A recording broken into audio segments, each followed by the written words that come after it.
What's up, everyone? Daddy Robux here, and today we are continuing our playthrough of Rime of the Frostmaiden. Karis is the DM, so we're gonna pass it off to her so she can catch us up from last game. Go ahead, Karis.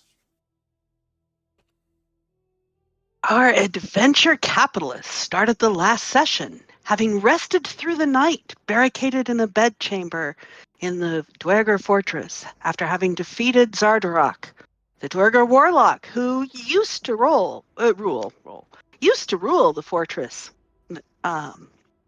Emerging the next morning refreshed and ready to take on the world, they found Zardarok's war room and chamber, previously unexplored. Discovering a sheet of codes, they coerced Zardarok's spirit to tell them what the codes meant, and found that these were the codes to unlock chests in the fortress's treasure vault. Well, obviously, there's only one thing to do. Go plunder it. So, our heroes laid claim to quite a few valuable objects when a statue spread a strange madness through the party, causing a bit of chaos and conflict, and resulting in the party fleeing the fortress, leaving behind the Chardalin that drew them there in the first place. But at least they had most of the loot from the vault.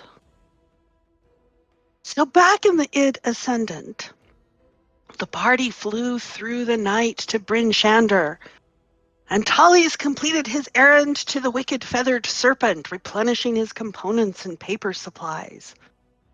And we rejoin our party now with Azathoth on his way to the Northlook Inn and Tavern to sell some of the loot and find places for other loot. As I move us to the Bryn Shander map, who else is going to the Northlook with Azathoth? I'll go along. I'll be heading there after I've done my shopping, so I'll probably meet up with them maybe a little bit into it. And Landar is actually heading to the House of the Moraine Lord. Okay.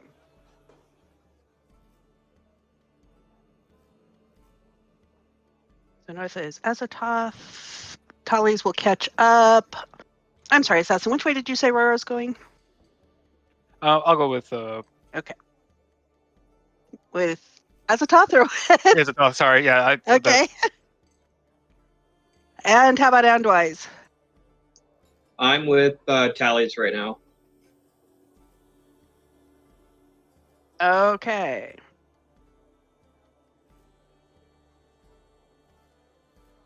It's Tallies and Andwise. Okay.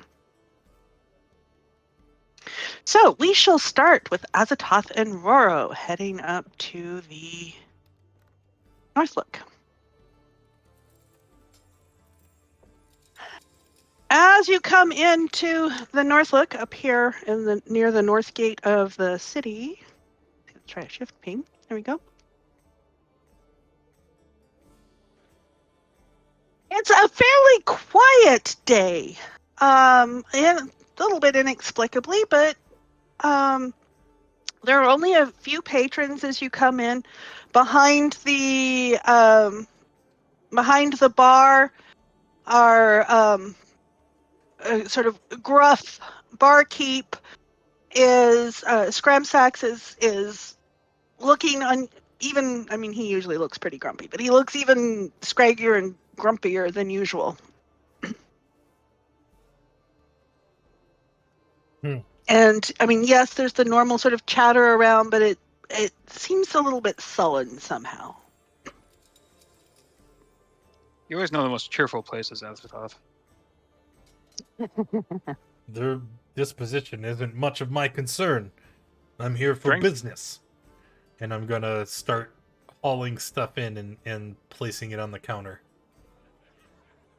He must be talking to stream. There we are. Didn't know I was muted. Ooh. So not really concerned with their disposition. I'm just gonna start laying out all the items that I've dragged in and trying to place them so that he can review them for sale. Okay. So are you laying them out on the bar? Are you choosing a table or? Yep. Yep, just right there on the counter. And it's Okay. a ton of stuff. I would imagine if he doesn't say something soon, it'll take up all of this space. Coming up, he's coming up and he's kind of scowling at you, going, "Here now, what are you doing with that?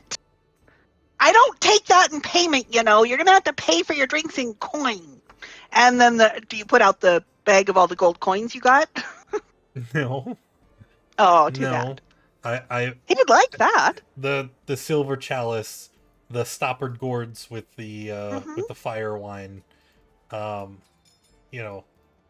just Hey, you can't bring that in here. You gotta buy what's here. You don't bring your own stuff into a tavern. not for Don't me. they teach you you anything out in imbecile. the? It's for you. What? Here, take a swig. Say what? You aren't trying to poison me or anything, are you? Nope. Just trying to make a little bit of extra coin. Okay. And he takes it. He sort of. Oh, that'll clear your sinuses. Okay. So as you can see, I've recently acquired quite a large quantity of this very fine fire wine, and as I have no use for it, I myself tend to stick towards the ales and meads that my tribesmen make up in the mountains. I figured your establishment probably has a lot of thirsty customers that would benefit from such a delicate and fine selection of alcohol. Well, I don't know about that, but yeah, you might have something here. What are you thinking to sell it for? Huh. I really am quite bad at haggling and negotiating. To my untrained eye, I would think they're probably about 20 gold pieces each. And then you portion out how many drinks from each stoppered gourd. You should be able to make quite a profit.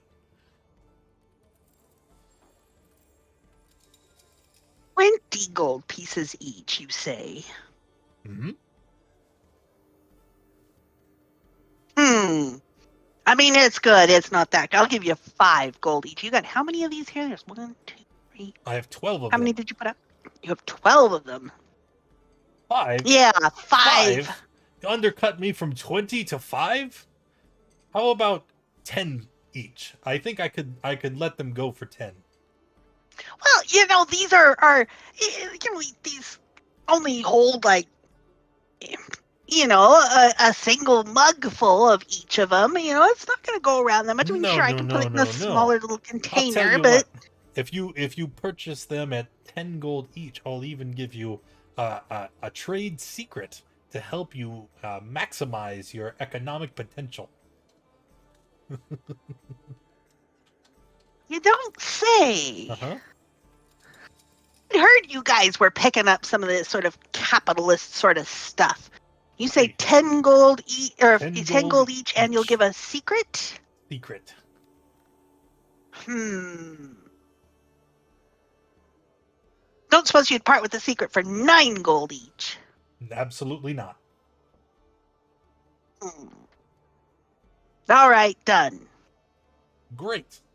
So I push the stoppered gourds towards them and I hold out my hand for the 120 gold pieces I'm owed.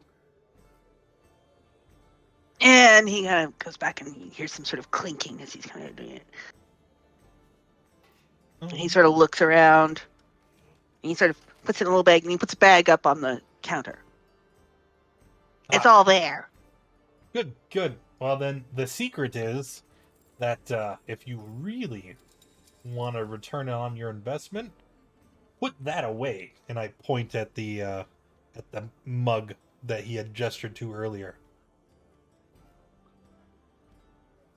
It's a perfectly good mug. It even got washed last 10 days. No, I would suggest you sell these by the bottle. It's very, very fine wine, all the way from the Underdark, extremely rare, and you sell them by the bottle to people, and you for at least a 200% markup, guaranteed to make your money back. You're not selling This the is 10 wine, towns. you're selling the experience.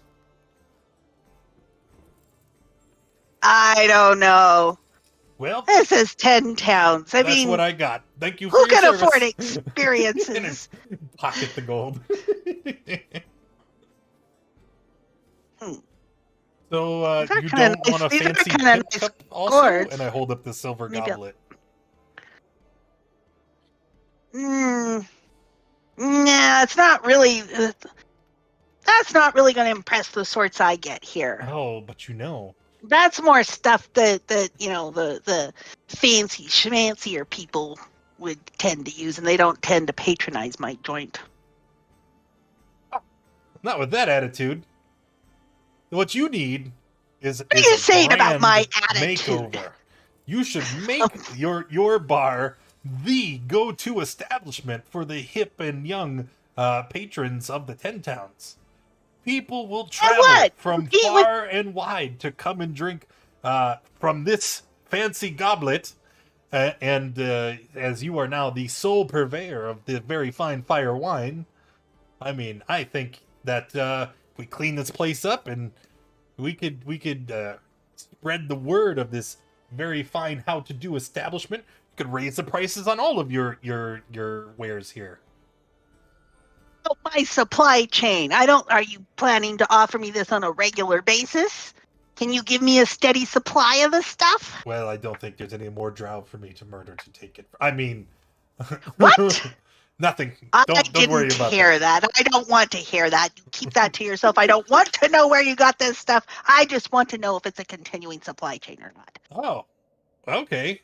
I didn't realize we had that kind of business negotiation. Eyebrows. I'll tell you what. If I didn't realize we were speaking with someone with less than questionable ethics and morals. You see, in addition to rebranding That's your the establishment, question. we could even be the ones to spread such a rumor for you. Just grease a couple palms here, make some threats over there, and then we'll have people flocking to you. Yeah, but think about the I'll expense tell you here. what, You know, if we're gonna if you buy upscale this this place, chalice, and we're not gonna call it a chalice, okay? Everything needs a new name if this scheme is gonna work. If you buy the silver pimp cup, then you would let's 200 gold pieces. Buy the silver pimp cup for 200 gold pieces, and then we can start influencing. And he cracks his knuckles loudly. The townsfolk to come and patron the Northlook. run a business on a single cup and a limited supply of alcohol, Not no with matter that how good attitude. it is. I would have to go buy more stuff at the Winsome Leaf and then pretty up more of the stuff. And you know how much that would run? And I seem to be a bit short on cash at the moment, thanks to the outrageous price you sold me this other stuff for.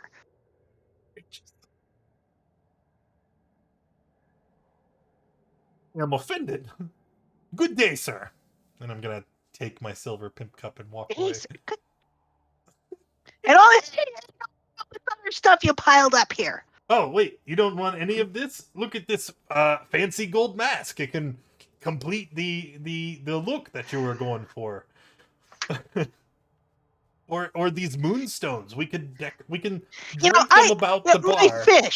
My fish over there gives me the ambience I want that suits me here. And the fish turns its head and promptly starts to sing. That fish?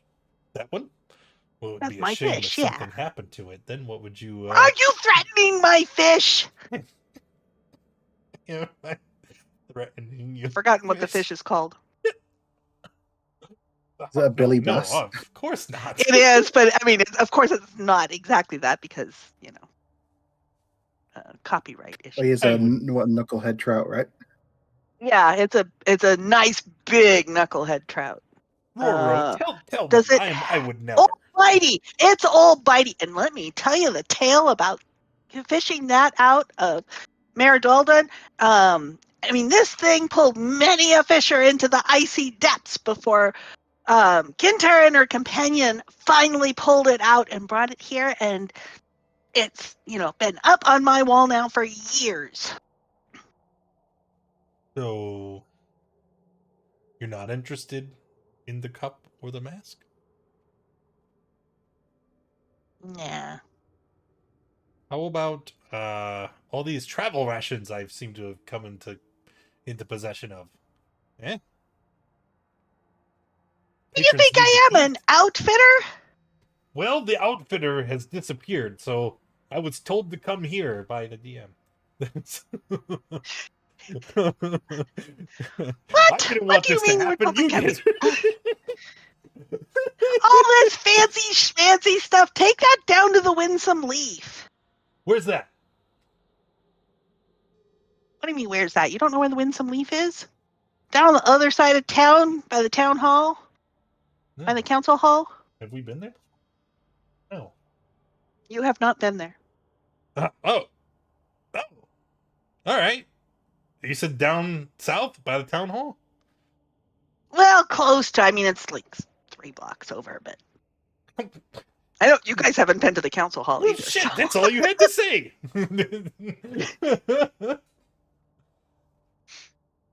Let's head there. I've got stuff I Ellie? want to sell. Sounds good. Okay. So you go down the main thoroughfare and you keep heading towards the southwest gate, sorta, but about halfway there at the marketplace you kind of turn and go more south. It's like almost on the direct south part. You can't miss it. Uh-huh. It's got a leaf over the door. Oh. It's all fancy schmancy.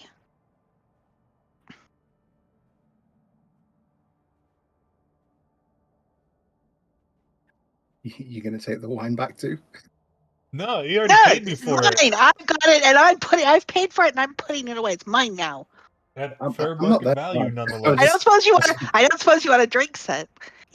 Very fine stuff comes from the Underdark. You know what? 30 gold. So I was on my way out the door to head to the leaf, but at the offer of alcohol, I stop abruptly. Well, as two that have just concluded a business transaction, it would be ruse to not drink some of your alcohol and toast to your health. So go ahead and pour me a glass. Excellent. And he pulls out a small cask of the cheap mead. It is Starts so. pouring a mug. So as soon as he pours it, I take it and gulp it. And it's so very nice of you to offer that to me for free. How about you? I And wish you. He gestures over to Roro. I think I'll let you find gents go back and forth about this for a bit. It's kind of with my hand. Okay. And he'll knock back some too. Now, have you got more business to do? I mean, it depends on you. Is there anything that you're looking You want for? food? Eyebrows. We've got fish stew. We've got fish bread. We've got a fish fry. I'm just gonna walk out the door. We're going to the leaf. Okay. We are going to shift over to Landar at the moment, who is headed over to the House of the Morning Lord. And in fact, House of the Morning let's Lord. get a little more ambiance for that. We'll move over to the chapel map and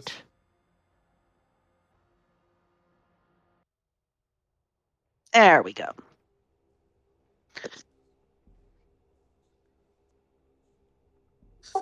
All right, so I get to the House of the Morning Lord and I pretty much knock on the door, try and open up and see if anybody. The door's unlocked.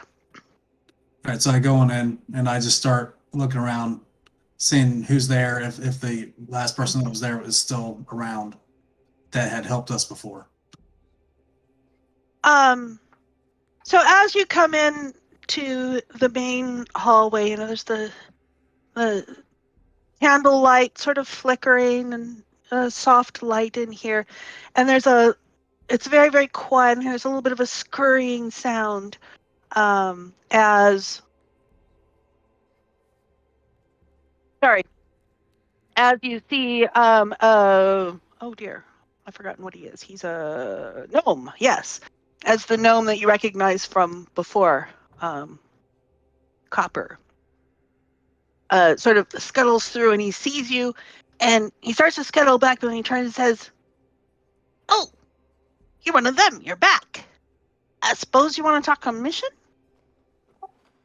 Well, I was actually looking for some healing, if possible. We just got done dealing with a whole bunch of Duragar and around the Underdark, and quite some nasty stuff in there. And I'm not feeling as well as I should be.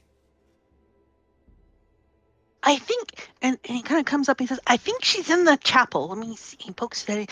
She's in the chapel. Go on in. Thank you. And I head on into the chapel area. And you see the priest who had restored Tallies before. And I think you were there at the time, I think. You stayed with them. So yeah, you recognize her sort of sitting on one of the benches quietly up near the front.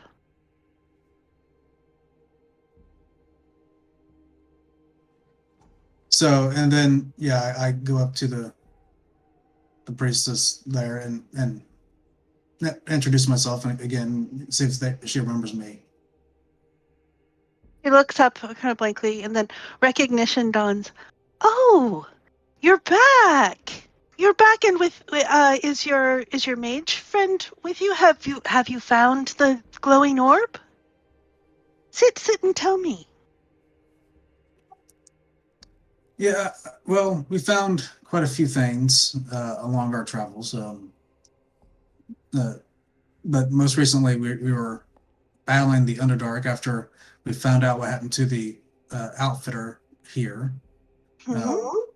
And we went to go to Coven's Cairn and figure out what's going on there. And we're told that all of our stuff was taken by Duragar, so we track them down.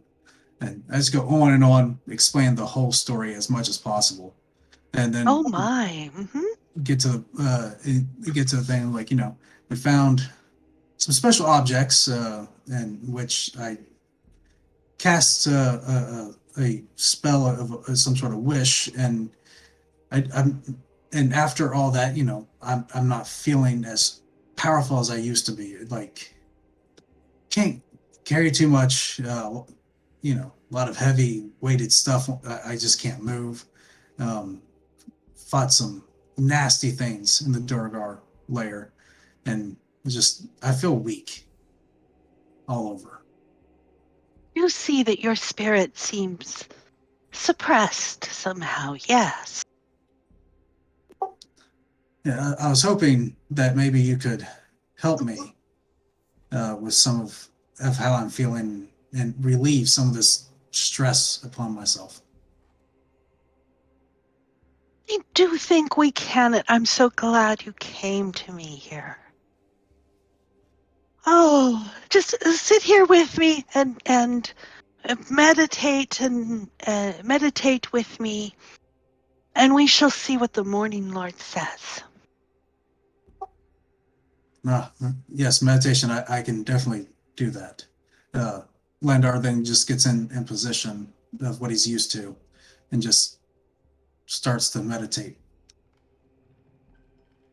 And she starts kind of a drone chant sort of thing, and you can, as she speaks, the candles here in this part of the chapel start flickering, and you feel a greater presence. And over the course of a few minutes, you can sort of feel a sense of well-being and health and strength trickling back. And after a few minutes, you will be restored. But rather than just sort of waiting for the 10 minutes through that, let's sort of step aside and see where Tullies and Andwise are. Tullies, you had finished your shopping at the Wicked Feathered Serpent. That's right. As soon as I finished shopping, I said I was going to meet up with the rest of the group up at the Northlook, because that's where they said they were going. My shopping shouldn't. Well, I didn't expect it to take particularly long, so I just kind of went in, asked for what I want, bagged it up, paid for it. I'm like, right, off we go. And on the way there, I just start going through the process of copying the new spells into my spell book, which I think for all of the spells together takes like 15 minutes. Okay. So as you're heading up towards the Northlook, then you're going to hear, or you're going to see, Azatoth and Roro heading down, and we're looking at the brain barrel. Okay. Heading down Wait, the you can see road it? It towards didn't you. pop They up have for me. just left the Northlook. It didn't pop up for me. I don't know why. Oh, it popped up for me. Yeah, I gotta reload. Sorry. Okay. Oh, it's you. You finished there already? Yeah, it was a bust. But they told us that there's apparently an outfitter to the south of here, so that's where we're going now. Wasn't a Okay, complete bust. well. I mean, you got a drink. Yeah. All right. Well, I'll come with. I've gotten Nice everything that I again. need to. Barrel. Have a Hey. few new spells added to my spell book, so I should be all good to go.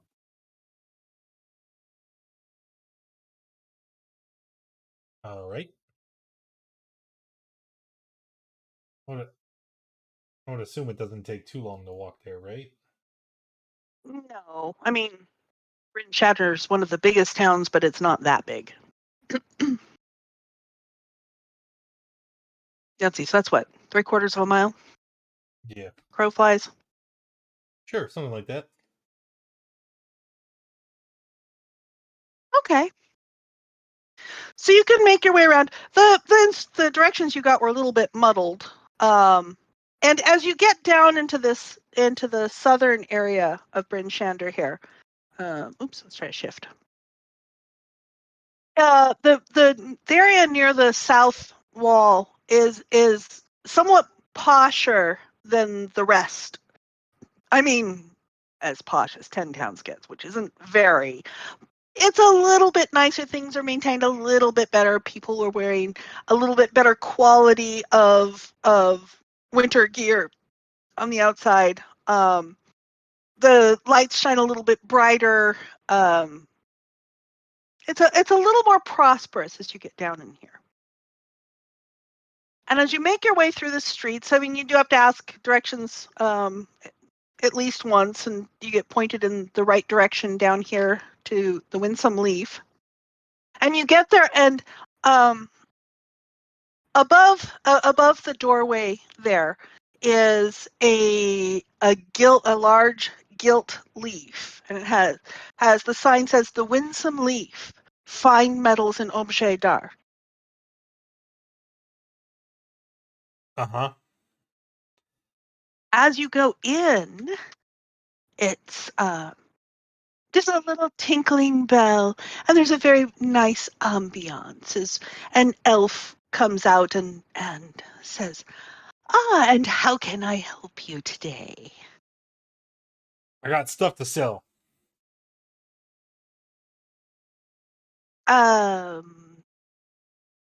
You have goods that you wish to So, sell. All right. you want a Uh, pip cup? And I hold up the silver goblet. excuse me. She seems a little taken aback at your words before looking at this is a reasonably fine goblet, although a spider theme. That's different. What did you? No, I don't want to know what you called it. It looks very fine. Mm-hmm. Silver. You were thinking to sell it. It is silver. You were looking to sell it. Well, let me see here. Let me sort of appraise this and see what we think here. You know, I mean, it's good craftsmanship to it. We'll have to discount some for the aesthetic. I'm not sure that even the mayor would go for the aesthetic What? here. Discount? Preposterous. I would like to argue that its unique decorum would make it more valuable than any of the other stuff you have in your establishment. Looking around her establishment, you can see there are a number of delicate household goods made in very, very nice quality. You can see much better quality scrimshaw here than you've seen anywhere else. It's like the best of the best of the best of 10 Town scrimshaw I is think I have one of those here. to sell too. And And, I would guess that. So looking around, Tully's it's like. I mean, you have a lot of fine goods here, but let's be honest. All of this pales into in comparison with this chalice. Mm-hmm. Yeah, it's not just that. It's very So- it's very well made, high quality, looks nice, but let's be real here. This is an exquisite find. It is incredibly unique. It's extremely valuable. I mean, sure, there's not a lot of spider motif things around this area, Goths which need makes to decorate too. Exactly. It makes it niche, the kind of thing that only a collector would buy, and a collector will pay good money. Yep, and you need to But diversify your But product. the sad truth is, here in Bryn Chandra, the collectors haven't that much money. I mean, we do get a few merchants still coming through from the more southerly areas that perhaps I could sell it to them. And just sort of weighing it and looking, with this craftsmanship, I How might be about willing to this? purchase it for 175 gold. 175. I'm sorry, I thought you were a serious trader. This is clearly worth at least 300 gold.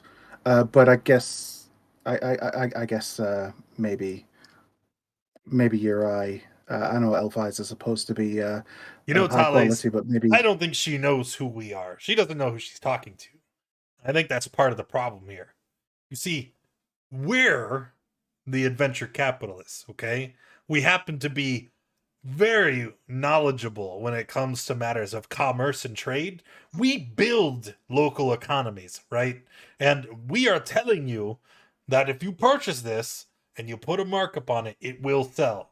And it will sell and you'll make a profit, we'll make a profit, everybody's going to win. I just need you to give me your money. Settle. But for 300 gold, I'll tell you what, now I like your face. this is worth. I'll sell and it for remember that 250 and I'll key you into another very valuable find that we have here. So 250 gold for the silver pimp cup, and I'll pull out the golden mask.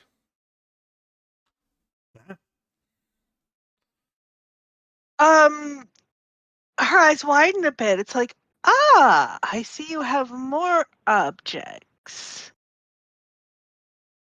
Yep. Let's sit down at this table over here. She leads you over to a table and let me pour you some tea if we're going to do some serious business. Something here. stronger. Then tea? I can make a very strong tea. It's okay. I have some, and I'm going to take off my boot and start filling it with ale.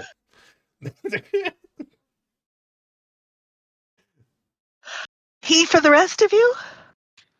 Tea, please. No. If we're going to do serious business, we shall all drink from the have boot. some ale.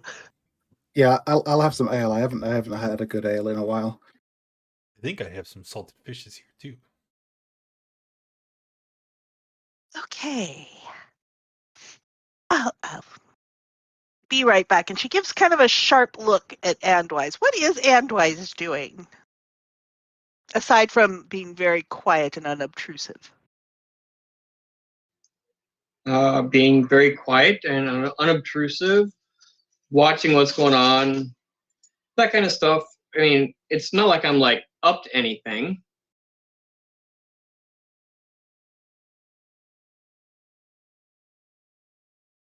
Okay. And so she sort of steps over to the side where she's got there's a small hearth, and she's got a kettle and all that is already hot, and she's working on pouring tea into that to bring a service over. And she's got some very nice china and very nice silverware. It's very elegant. And she brings it back, brings the tray over. And what are you doing with this quiet and unobtrusive mage hand? Well, nothing at the moment, but while she's Okay. distracted, I figured I'd get it out there just in case something catches my eye. Just in case. And so as you can see around the room, there's some very fine housewares. There's some very fine, objects that are useful but beautiful as well. As she sits down and she pours the tea and chats a little bit and drinks, and then it's like, okay, so now you have this silver goblet, and that was a mask that I saw. Mm-hmm. Made of solid gold. Yep. And I also got yeah, you like fancy stuff, right? And I pull out like the few gems that I have, a pearl, a moonstone, and a holy symbol made of silver. I didn't write it down. I don't know. I'm gonna have to throw that in the pile too. Now, gently to each, and she sort of sets them down, sort of each with their own place. And as you look at everything else, is sort of each has its own presentation to it.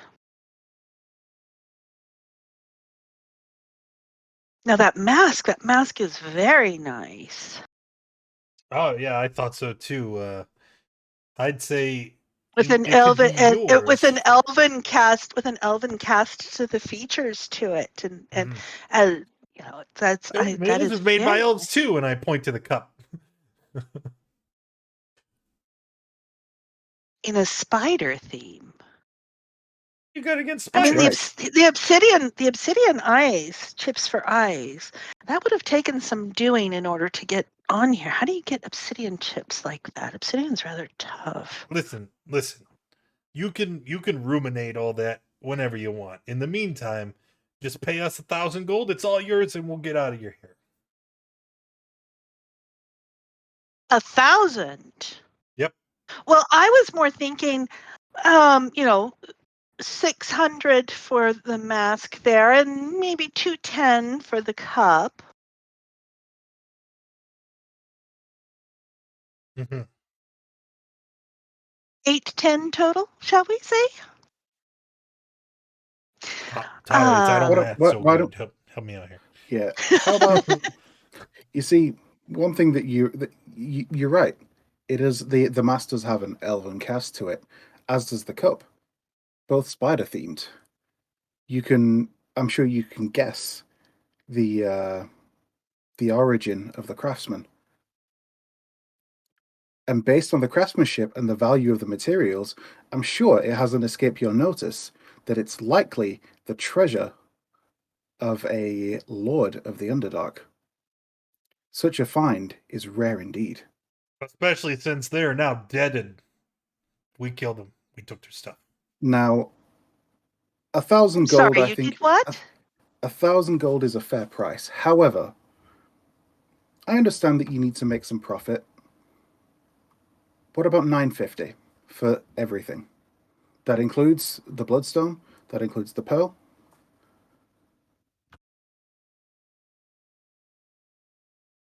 Hey, in our line of work, there's all kinds of people who end up being separated from the very valuable possessions. If you'd like to continue Indeed. doing business with the adventure capitalists and being our number one shop for all things valuable and fine, I'd suggest you just take our price. And think of it. You can think of it as an investment, because not only will you make a profit on this were you to sell it, but making a good deal with us now. Well, let's say that you probably have first pick if we come across any other interesting and rare exotic finds. Heck, we'd even be Do you have willing to any go other and pieces for this collection? Other pieces? I mean, so I see we have the mask and we have the goblet, and some of these other stray pieces. Do you have any other pieces to the collection? I've got this cloak brooch, and I hold it up, and a belt.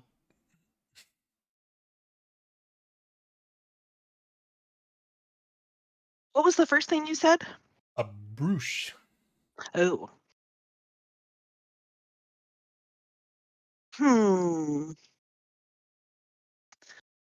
Yes, those are not nearly as fine.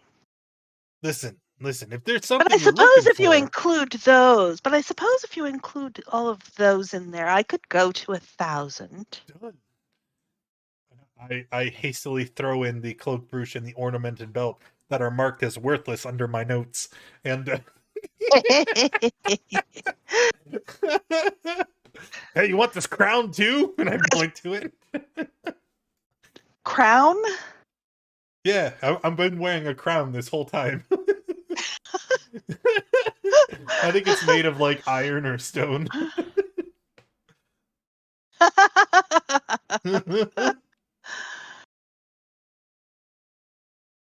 And do you see anything that particularly catches your eye in my shop that you may wish? Basically, anything that you would. She's got quite a few things that would, sort of the standard sort of things you would have furnishing a house, except much, much higher quality and very elegant. I'm not really one for ostentatious things myself. I say while sat there wearing a robe of the Archmagi.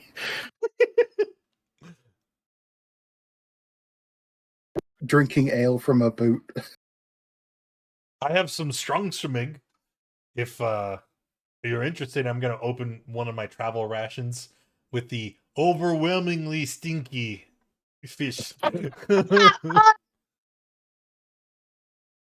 No, thank you. Dripping the brine everywhere in her store. Yeah, no, thank you. That's quite all right. Let me get you your thing. Would you prefer it in gold or platinum?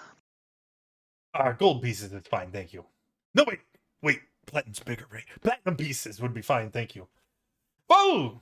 I don't offhand remember the conversion. I don't think that Platinum, ties. Thank you for You the know what? 5 Sure. gift subs. The Appreciate It's 10-to-1 1/10? conversions. Yeah, Lex, that's kinda what I thought. Gurge. Hey, But it's that been way a there while. would How only you be doing? 100 of them Bear instead of 1,000 of Yoda, them. also good to see you back. Well, Dawn, I And suppose you're big and strong and Forsaken could carry it quite Beeman. easily. Welcome to the family. Hello. And she'll, put money in a bag and Dawn is give it not to going to you. be happy you took her present box. And she'll do it in platinum. You So it's a happen smaller to bag.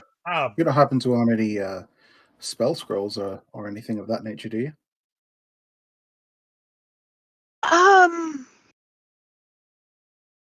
I don't get much of those. Hey, People around here do. if I give you gold, can you give me platinum? It's easier to carry. And silver and copper. Well, I mean, if all you wish is currency conversion, I would of course charge a slight fee. What? But I suppose I could, certainly. How much is the fee? We just gave you like a ton of stuff. Couldn't this all be part of the same transaction? Oh, I suppose. Dope. And I'm gonna start reaching down into the brain barrel and scooping out like 2,000 gold coins. And you wish that in platinum? Yep. And she goes over to a sort of side wall, and she mutters something quietly, and a glyph flashes on it What did she before say? she opens it up. I have You want to observant. give me perception? I have the observant feat, so I wait, no I don't. Wrong Let character. me see what her stealth is. She's pretty stealthy at obscuring what she does. She's quite practiced at this. Okay. Do you want perception to counter that? Oh, yeah. What? Ooh. I'm kind of afraid of what Andwise. Andwise don't roll. I'm afraid to hear what you would say. Oh, I was gonna say my passive is 20. Yeah. Okay, so you hear her mutter and being very observant. You and Tallies are both able to see. I mean, she makes both gestures and has some verbal and her handprint to sort of open it up, and it opens up, and the inside is quite a bit larger than you would expect from the size of the door. She's counting out some funds into this, If I could and she'll put it into the bag. interrupt, I Mhm. would like to choose this time to reply to Andwise, because he used the message cantrip and sent me a telepathic message. As part Yes, of he that did. spell, I get to reply. So Yes, you now do. I will reply, hey, did you get that? Subtly nods my head. Excellent. And she, and she closes it and does the same sort of stuff, and her handprint, and the glyph flashes again, and she brings it over, and so we'll do the ritual of counting out, so we can see we're talking fairly large, large numbers of coins and all here. And do the currency conversion, and she'll take the other back to her safe. Do it again with the handprint and everything to the glyph to open up, put it in, and then close it and seal it again. Uh-huh. Uh-huh. All right.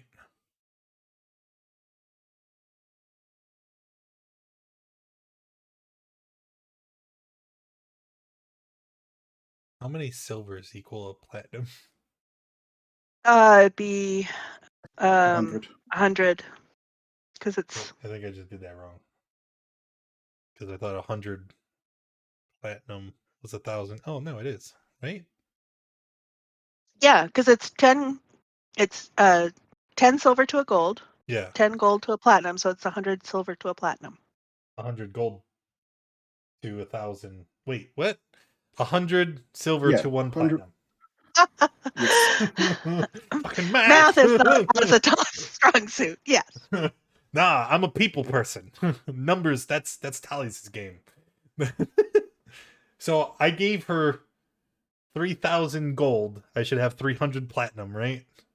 Correct. Okay, and then I'm also gonna look, because since we're doing it all, I've got 4,000 silver. That would be 40. Yes. Yes, 40. All right. So I'm gonna give her 4,400 and get 44. Is that right? No, that's not right. No, just 40. All right. Wait, you're giving 4,000 what? I'll just keep the Yeah, 400. 4,400. Yeah, 4,400 is 44. Ah, cool. Math. Whose idea was that? So we'll still have like 140 gold. We'll still have, what, 22 silver? That's enough for, like, change. What is this? We. Yes, we. This is the party's gold, of course. It just happens to be contained in my barrel. Well, it has been a pleasure doing business with Wait, you. Yeah, one thing. You have a Hold on. lovely Hang on. While Yes. Azathoth is counting out the silver, Mm-hmm. And I would like her to help, because as we've already established, I'm not so good with the counting. So I need No. her to count it for me, giving me her full attention. no, just while She's the Azathoth. proprietor of a posh establishment. Her attention is covering her goods. Yes, you were saying, Endwise? while they are stacking up and counting out the silver, are you sure it's not gold they're counting? Oh, silent image. That was 4,400 silver pieces. Intelligence check against your spell save DC. All right. So above the What, did table, she roll She's in gonna- that one? Did she roll in She that rolled one? in that one. I think she She did. rolled in that one. Very good. It looks like a nat 1 on that one. Sounds about right. Great. Yes, those are gold indeed. Excellent. Okay. So So that's going to That's be a the power play. 400 platinum for those. Why did you have that gold separate from the other gold? different pockets. Sometimes I carry it. Sometimes Oh, he carries it. Yeah. I see. So okay. So that would be That seemed a pretty clear consensus for the party. 7. I mean, we like money. There we go. So you give us 440 because remember it's 4,400 silver. Yes, Stop saying silver. It was gold. it was gold. This is me, the player, talking to you, the players. Yep. All right, well, pleasure doing business with you guys. I think we should go. She's got a Yep. pretty good Ellie's- intelligence in the work that she does. I would have given her a +3 on that. All right, but yeah. Yeah, Tally's gulps down the rest of the ale in the boot, hands it back to Azatoth. I'm gonna put my shoe on so that we can skedaddle. Great. So, And in flawless Elfish, I will say like a sort of some parting phrase to her that's notable. and for she will elves give of the very North. formal reply to it and look quite pleased. Yes. All right. So we are going to now go back to the chapel, where it has been, good 10 minutes, and Landar is feeling quite refreshed and strong. Landar, And what are you doing, man? Huh? Landar, what are you doing? Oh, have you guys come to the House of the Morning Lord after yours? Oh yeah, isn't that what you just said, Tallies? I thought I heard someone say that. Screw it, that's where we're going. Yep, let's go. All right. I will say that, it took some time for Landar to tell the story, and it took some time for the ritual, the restoration ritual. And so about the time that we are finished there, the rest of the party arrives at the House of the Morning Lord.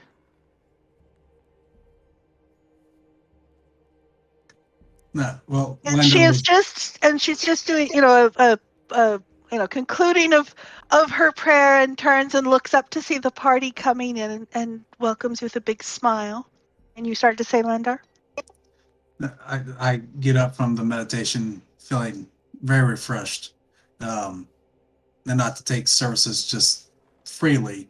I look at the priest and state, as I hand over my gold, donation to the church for the great work that you do here, and hand over the gold that I am currently carrying. Almanatter's blessing on you. You are blessed indeed, and very welcome here. And for reference, that would be 150 gold. Lovely, thank you. I got that, buddy. While we're at it, a couple of my friends here also had a run-in with a pretty nasty beastie. You think you can do some of your mumbo jumbo on us too? Above the, in a roundabout way, I'm asking for spellcasting services for everybody who still has the health reduction. Well, certainly, of course. Come and pray with us. How about I just throw you an extra coin and we can skip the praying part? Look, a fancy church like this, you need like candles and incense, right? Tithes are important. And she kind of turns to look at Landar and sort of rolls her eyes a little bit, but she turns back to Azathoth with a gentle smile. Yeah. And so you are also willing to make a donation? Oh, of course, yes. Yes. Who all is still has the health reduction from the Demi-Lich? I know I had Roro. it. And me, Giz, and Roro. Mm-hmm. All right. Was was her name Sartori? Sartori? Yeah. Was she affected also? I don't think she was. I think she was the only one who escaped it. Cool. Tally's didn't get health reduction either, but Tally's wasn't in the room.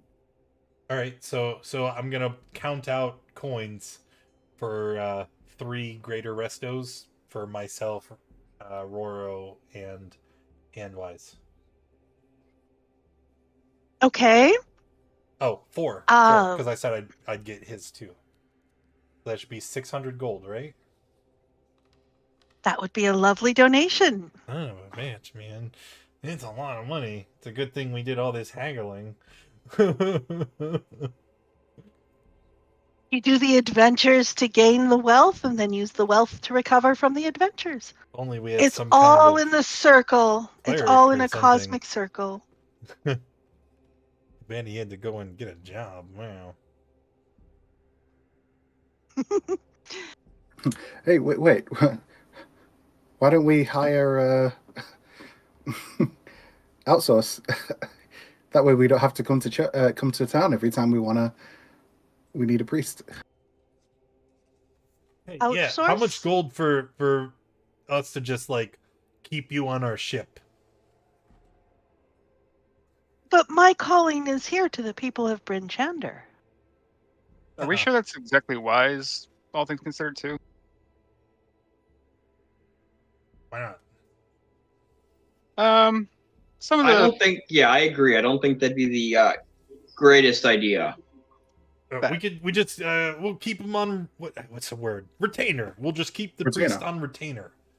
Right? right, just not on okay. the ship. Hey, let's I keep must- a priest on retainer on our ship. A priest that talks directly to their deity on our ship. Are you sure you want that? I just want to know the next time I get cursed or diseased that what's her name here is gonna be able to fix it. Mission. My name is Mission. I I realize that's a difficult foreign name.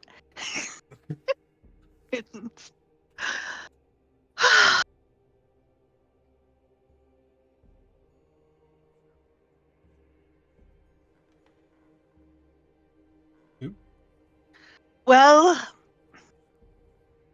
how about I provide you with a few scrolls? Because my calling is here. I belong here. And my For calling... free? That's I'm an dope. otter. Yeah, let's do that. No, I would... For a donation to the Church of Course, to the mission of the Church of Course. There might be a slight problem with that. Yeah, we can't read your funky mumbo jumbo. Ah. Well, that's a shame. But our doors are always open for you to come back.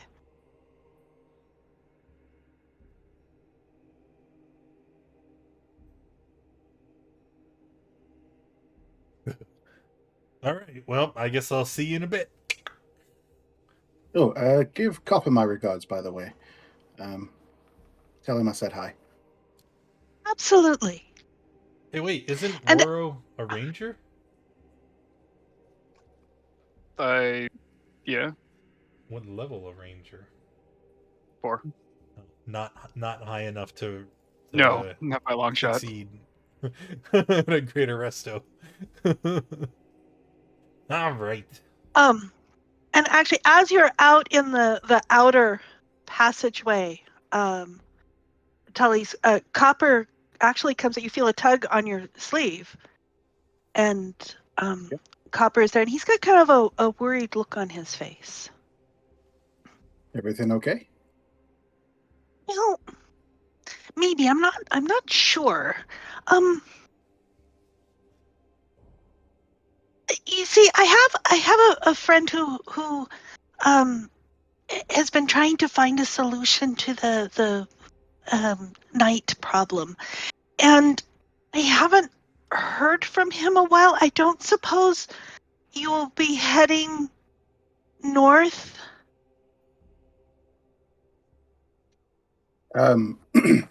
Just kind of mental map. What's the direction that we were planning on heading? I don't know. Where were you planning to go next? We were I know gonna that, do the quest for what's her name, right? So she'd shut up. Well, the thing is that we have the item that she wants. We just haven't. No, I can given take it it no, to we're the. past I that. can take it to the Icewind Dale. I can take it to the Icewind Dale map No, here. she knows about the book, right? We already gave that Oh, to right, her. yeah. She wanted us to go somewhere because she thinks it'll lead us to something else. What She did wants say? to go to the Reggae Glacier, and she had marked a spot up on the map, and so I've moved us to. Did I move everybody? Yeah, I did But move what us to did the she Icewind say Dale map. was there? Oh, The glacier's the Netheril. entry is the opening to go into Lost Netheries City. Right. Yep. See, I was there. They would have Oh, crashed there. Okay. So we were gonna do that. So we're Could do here in Bryn Shander, and it is the X marked was where Valin had said we were going, where the seers or oracles or whoever had said, the diviners had said that was where they could get access to it.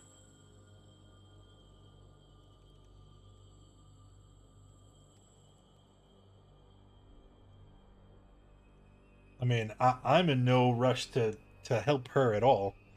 Although exploring the ruins of Netheril does sound Profitable. good. Yeah. But actually, Tali's is uniquely interested in this. Actually, ancient knowledge, for You sure. do this to me, man. Yeah, because that was part of how Valin convinced I you don't guys want to help her at nonsense. all. Tonight's adventure, we should do something But fun. A it's death just tyrant.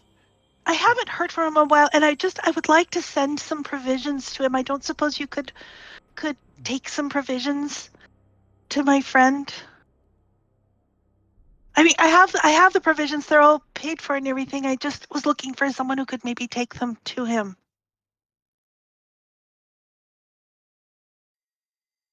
I'm sorry. Where's the point I on the wouldn't map? be able to pay for a reward because I paid for the provisions, but it might not be too far out of your way. It's up north of Lonelywood. I mean, that's not too far out of our way. Thinking about it, Sure, let's would do we it. be okay stopping by? All right. So, can you give us a description of your friend?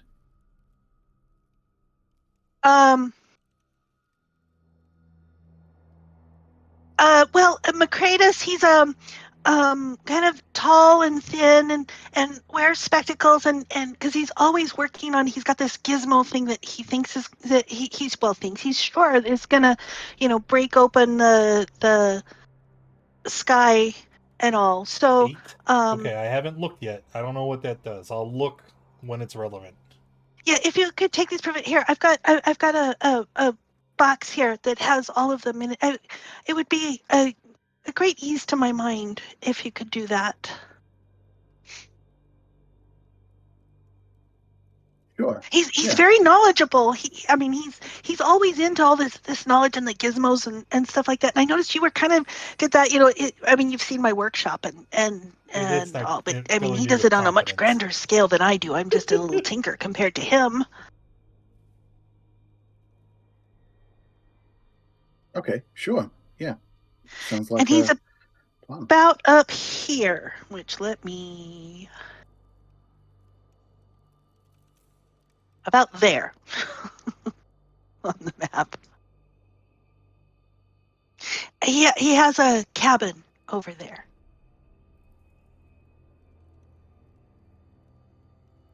Here's the box. Here's the box. Thank you for looking into that. And do you need any more of paper or any of the things that I have? I mean, I gave you things. We gave you things before. Did I'm actually quite stocked up on paper for the minute. But if I start to run low, I'll definitely stop by, and yeah, I'll come and go see Thank you. how your friend's doing. Thank you, Master. But his name is Mccready. I shall put this into chat for you.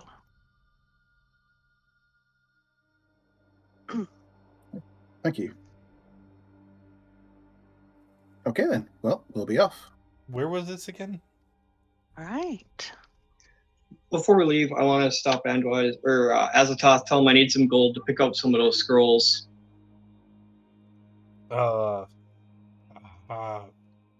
Hey, lady, Mittens. How much was the scrolls? Let's see here. What level is Greater Restoration? Level 5, I think. I think it's a level 9. What? No, Greater Resto's like level. Greater Resto's fifth. like It's level a fifth. 5. It's a fifth. Yeah, it's a 5th level. Yeah, I was going to say, for Artificer, it's only a 5th level. Yeah. Yeah, so you would need to roll a DC 15 to cast a spell, which is not terrible.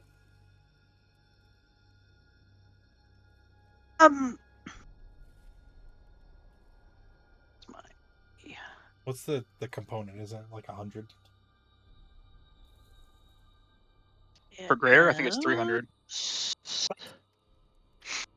Diamond dust worth 100 Yeah. gold, which the spell consumes. Yeah.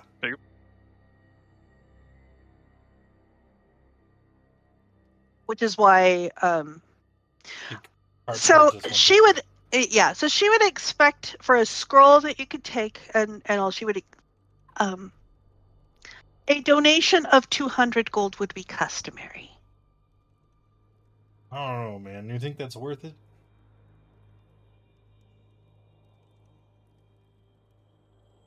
Okay, the barrel. You donated 150 for the services here.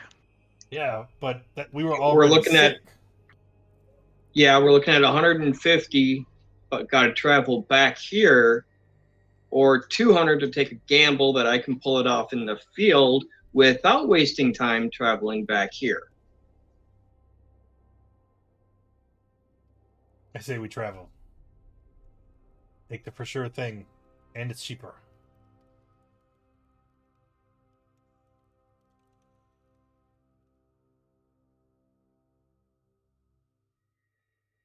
And nobody else is speaking up, so I guess that's it.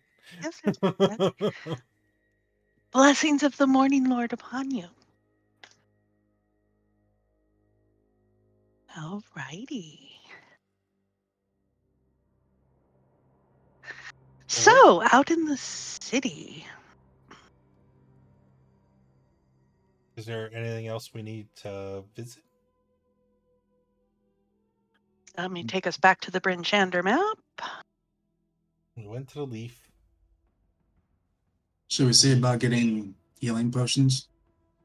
I think that's literally like the only place we haven't been to. Black Iron Blades is out of commission, so I guess. Do you wish to look for Do you wish to look for another outfitter? I don't know what supplies you need from an outfitter. We have weapons and armor. I don't think there's really. I guess I might, before we leave, ask Copper if he knows of anywhere in the city where they might sell arcane spell scrolls rather than the divine ones that are available to the church.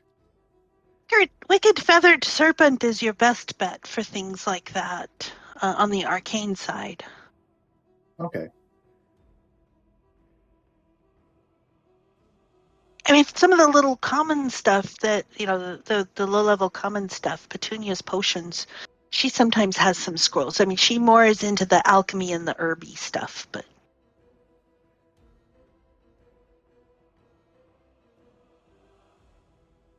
Okay, I mean, we could always stop by at one of them on the way back to the ship, since it's, over the city center or the marketplace.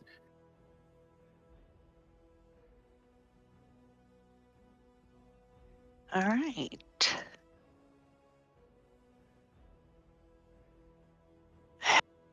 And so as you are heading back towards the marketplace, as I recall, the last time you all walked from the House of the Morning Lord toward the central marketplace, there was a bit of a kerfuffle in the streets of Bryn Shander. And, you know, as you're walking down the streets this time, suddenly ahead of you there are some screams and panicked people running past you, and as you yeah. So what are you going to do? There's people running and screaming and calling out an alarm and ducking to their houses and shutting the doors fast. Ah, good. I was getting bored, and I'll start running towards the commotion. Yep. Tallies will do the same and say they better not have messed with our ship. And about halfway back to the ship, you do see sort of hovering in the street and casting a baleful eye around.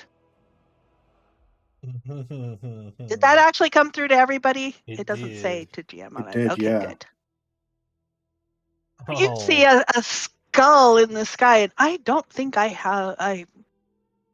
Do I have in your journal.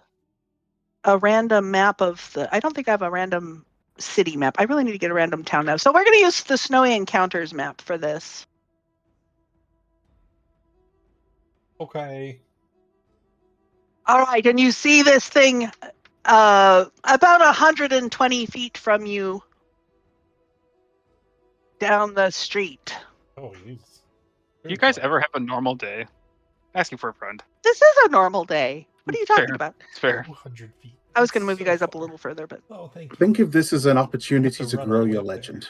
actually, you guys, you probably be. This is in city streets. You'd probably be like around 80 feet. How far is 80 Yeah, feet from even this better. thing? All right. Ah, no, I didn't mean to grab the It Ascendant. The It Ascendant isn't here. It's off in the market, but I'm still grabbing the It Ascendant. Okay, fine. I'm just going to move you guys manually. Alrighty. What? Are you going to take this thing on, or are you going to help the people flee in panic? If we kill the monster, it will help the people. So, and also Would then help we the get people, to yes. then we also get to charge them, for saving their life. So, it's because this will be the second time. First time was free. Now you gotta pay. You're going to go levy a tax on the people of Bryn Shander. Okay, No, good. I'm gonna good, tell them good. they're gonna pay me, or I'm gonna resurrect the monster. That's Who am I I'll missing? I'm put it missing right back Tully. where I found it. Zombie. Yeah. Tully's? Oh, sorry.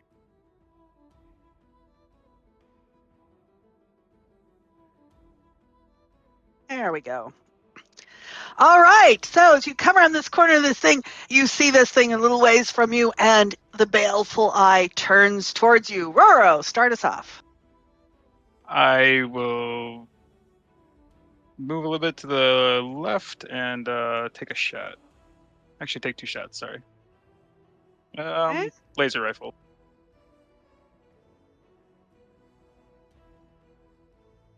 Wow.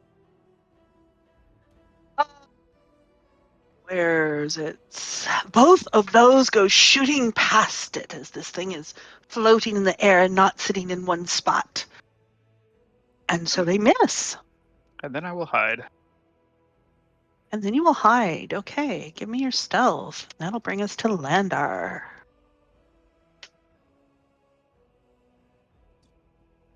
All right. Well, kind of following suit since we're so far back. What is this thing's passive? Immediate thing is the laser rifle as well. All right. That one, I think she'll hit. Yes, that does hit with radiant damage. Okay. Oh, both of those hit for more radiant damage. And so there's sparkles and sizzles on the skull as it turns to face you and as it glares balefully at you. Let's see here. It's 4.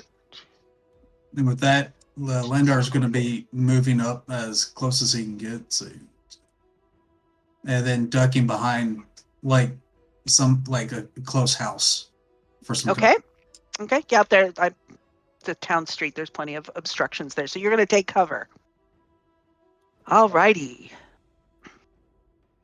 And I assume that's finished, but since I went ahead and hit the button. Yeah. Okay, Azatoth. Yes. We'll start by moving up and then lamenting the fact that you said we're this exact distance and not 5 foot closer. Oh, you could have been slightly ahead of the group, Oh. walking down the He did- street. You can be He 5 did feet say he was running closer. first. He did. Oh, 5. good, You can good. certainly be 5 5 feet closer. Good, because now I'm in range. We are going to start with a spirit shroud, and we Okay. want to choose the spirit shroud to do radiant damage this time. Radiant damage. Radiant Okay. damage, and then we're going to attack. Let's see. So we're gonna go whip, bop. I'll roll the damage here in a second because Those are both going to hit.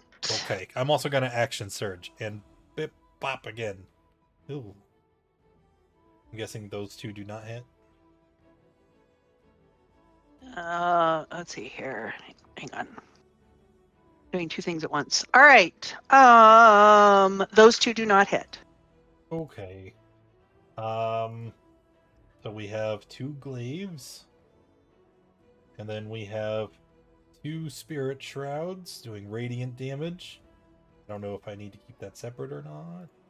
You do not need to keep that separate. Okay. So we have 23, 40, 54. Sure. I was gonna use the calculator. I'm but- gonna have to make this. Boy, I'm gonna have to make this guy's attacks count. Also, I don't know if he can. I hope he gets a but, turn. It cannot regain hit points until the start of my next turn, and its movement speed is currently reduced by 30. 30. Okay. Good. Good. That's all I got. Okay. Tallies. All right. Let's see. I am going to. You know what? I hope my little pet gets a turn. No. You guys are all mean. I mean, you shouldn't have been standing there. I'm going to use my spell Menacingly. gem. Go Yeah, ahead, I'm going to Spike. use my spell gem, and in my spell gem, currently, as of last time, is Wall of Fire. My little thing's not going to get a turn. So, I don't know.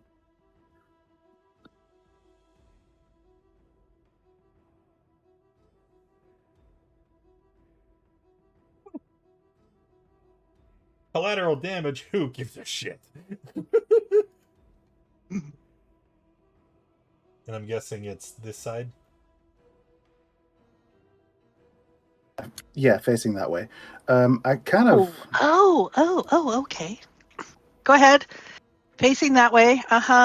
Yeah, facing that way. What's my save? At the start of its turn. At the start of its turn. Okay, so I don't have anything yet. Oh no! Well, sorry. Does it? Sorry, when the wall appears as well. Oh, Yeah, I kind of thought so. Yeah, DC 19 Dexterity saving throw. Dexterity. Oof. Oh, what? That roll! Whoa! It takes all 7. Is that wait? Wow. That's not the upcast, is it? You use the spell gem. 5d8. Oh, you're. It doesn't. Higher levels. Increase the dice. 1d8 for each level above 4th. Oh, so I guess an extra D8. You know, come on, an 8. So 10. 10 All right. damage. 10 All damage Best turn right. I on best a 5th best turn level I ever did. spell. Gross. These rolls tonight are just. That is disgusting. My little pet Uh, might and actually then get a Tully's. chance to get a turn. I'm saving that for posterity. Tully's is moving back a bit. Okay. Yeah, Anything sorry. else, Tully's? That's it from me. All right. At the end of your turn, Oh, at the end of your turn, let's see.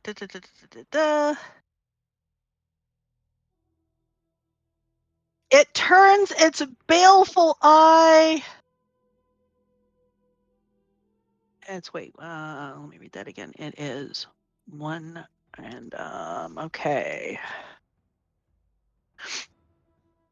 All right. So a ray of let me update this.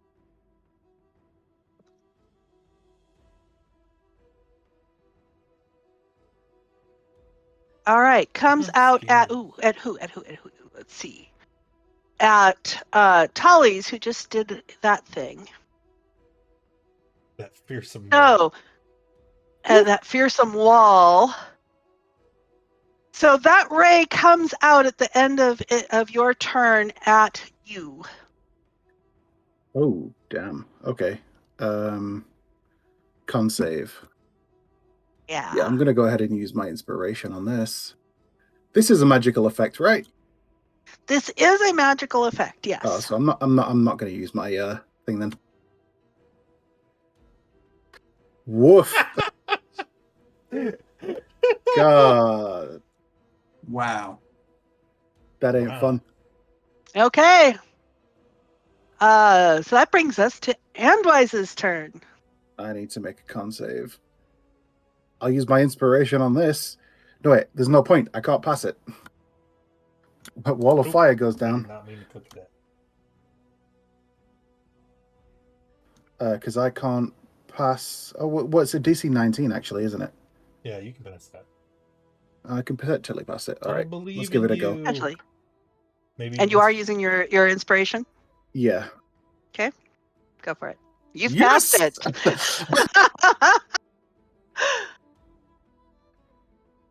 Okay, so the wall of fire does not go down. All right, Andwise. All right, directly from behind him, which is exactly 60 feet away from me, Mm-hmm. I'm going to cast this. Ooh, shatter. Doing thunder damage. Con save. What does it have for a con save? I imagine it's pretty good. It's an undead. But ooh, it is good enough. So does it take half on a save? Survive to get its own. Okay. Yes, half on a successful save. Okay. And after that, seeing that ray that hit him, I'm going to move back to, Gotta move back within my range here. To there. Okay. And that will finish my turn. All right. At the end of your turn, you are how far away from it now? Should be about 120. Okay. If you are 120 feet, within 120 feet, D10. 120 is right in front of me. Okay, so you are just out of range then. So Yes. this shall go to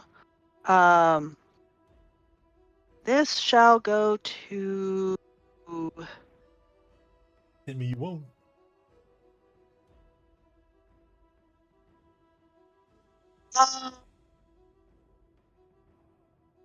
let me update this to be a formula rather than.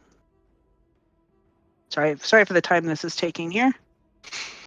Glares at the monster. Okay, fine. This will go towards Azathoth glaring at the monster. Oof. Oh. Deck save. Yeah, and that's actually a really good job. You didn't target me. Yeah, you would have died. Even if you pass. Yep, straight up. Oh no, wait, no. It's save or suck. If you pass, you take no damage. Oh yeah. Alright. But I'm not. All I'm right, not and gonna. so this sort of sparkly gray and black beam comes out at Azathoth. I would like to. Nope, never mind. Not using my inspiration. I'm just gonna eat it. Nom nom nom nom nom nom nom. Ooh, okay. It damaged me. I would It like did to use. damage I would you. like to use my reaction. You may use your reaction. Okay. Ba-boom. Hey. I also need to make a con save for my spell. It does not pass. It takes that rebuke. 24. And taken aback. Oh gosh, taken aback. Okay, it's still alive, just barely. Yeah. All right. Okay, so that was the end of Andwise's turn. So it is now its turn. And the baleful thing goes, and with the angle, this is actually 150 feet. So Yeah, it's I'm going to pretty get sure Andwise it's too. all of us. Yeah, especially on a city street. It's going to get all of you. Oh, I need to look. Possibly not Roro because Roro Landar because Landar specified he was behind cover. Okay. Is it not a Uh, 150? this is an Any invisible cone of negative energy at the start of its turn. Tyrant decides which way the cone faces and whether it's active. It is active. Any creature in that area cannot regain hit points. Oh. So I it thought doesn't Roro say said anything. that he It doesn't dived. say anything at all about cover. So yeah, this is going to affect everybody then. So nobody now can regain hit points. All right, and it is then going to shoot out rays at. And is it random every time, or does it choose? It's always It random, is yes. random. It is always random. All right. So, to new. You get to choose the targets. You just have to random the I beam. get to choose the targets. Yeah. Okay, so this And one you can go goes. all three to one person if you really wanted to. That'd be really mean. I could. This one is going to go to Tully's. Oof, This one okay. is going to go to. He can't see Landar. He can surprisingly see Roro, so this one is going to go to Roro. So we're going to need saves on those. Tully's passes his save, so he does not fall asleep, and passes his, so he is not slowed. Okay, and then the last ray goes against is going to go against Azathoth again, and that is this one. Wisdom. No. I don't think you can't fail that one, can you? Wisdom? I'm a warlock. Oh, right. Oh boy. Okay. Well, I will use. Does he have been? Okay. Oh, and he has to take damage from the fire thing And again, I doesn't failed. he? He takes it at the when it ends its turn within 10 feet. Okay. Well, so it is going to move it. Move its speed up No, and do it Had has its speed movement removed by of 30. zero. It has movement of zero. It's going to take it. Well, I don't know. It has movement of -10. Maybe I could move 10 feet away. No. So I am. I mean, if you charmed. want to put it in the wall, No. So he is going to take the fire damage, and it is the end of his turn. So 17 fire. Another 17. He's burning to a crisp here. He's turning blackened and all as his baleful glaze comes around. Okay, Roro. Hopefully you shoot correctly this time.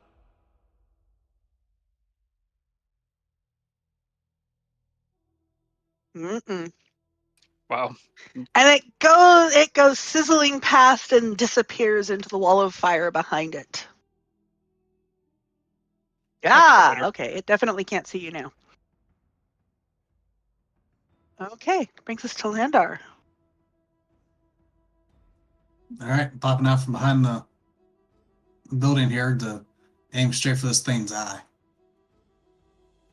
Okay. Yes.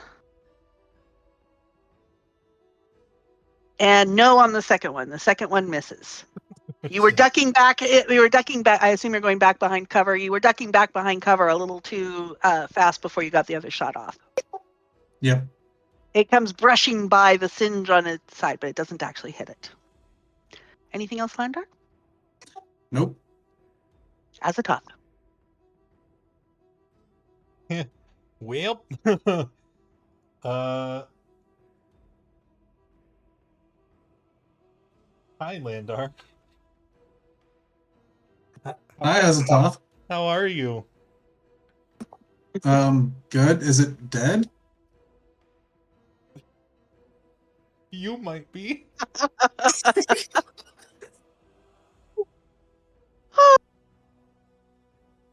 Yeah, they hit. All right. I'm really sorry. So here's the first one, and also the not optional Spirit Shroud damage. And then the second one, and its Spirit Shroud, all still radiant. 17, 27, 41, 51, 62.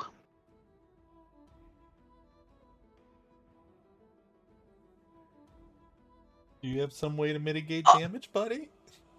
I'm looking, but I don't think so. Well. End of my turn. Do I get to repeat the save to shrug off the charm? Oh, for my bonus No, action. because it only lasts. It only lasts until the For an hour or until the beholder harms him. Yeah, sure. Go ahead and repeat Wait, the save. do I get a save? I mean, I don't have to roll. I just assumed. Sure. I'll give it to you. Bonus action. I am second wind, and then I'm done.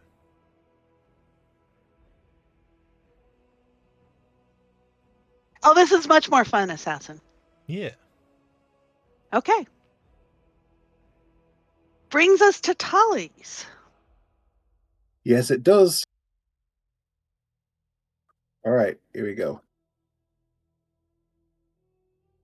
So, I guess the concentration's still up on the wall of fire for now.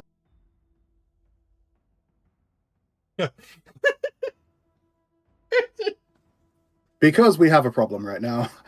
we can't have this. So I'm casting Fireball. It's going to do psychic damage as I cast it at 5th level. That's not very nice. Yep. Okay, so this is a Dex save. Dex save DC 19. Oh dear. Okay. Yeah, no, it fails. Oh, actually, it wouldn't matter because it would take half damage, and it can't survive half damage either.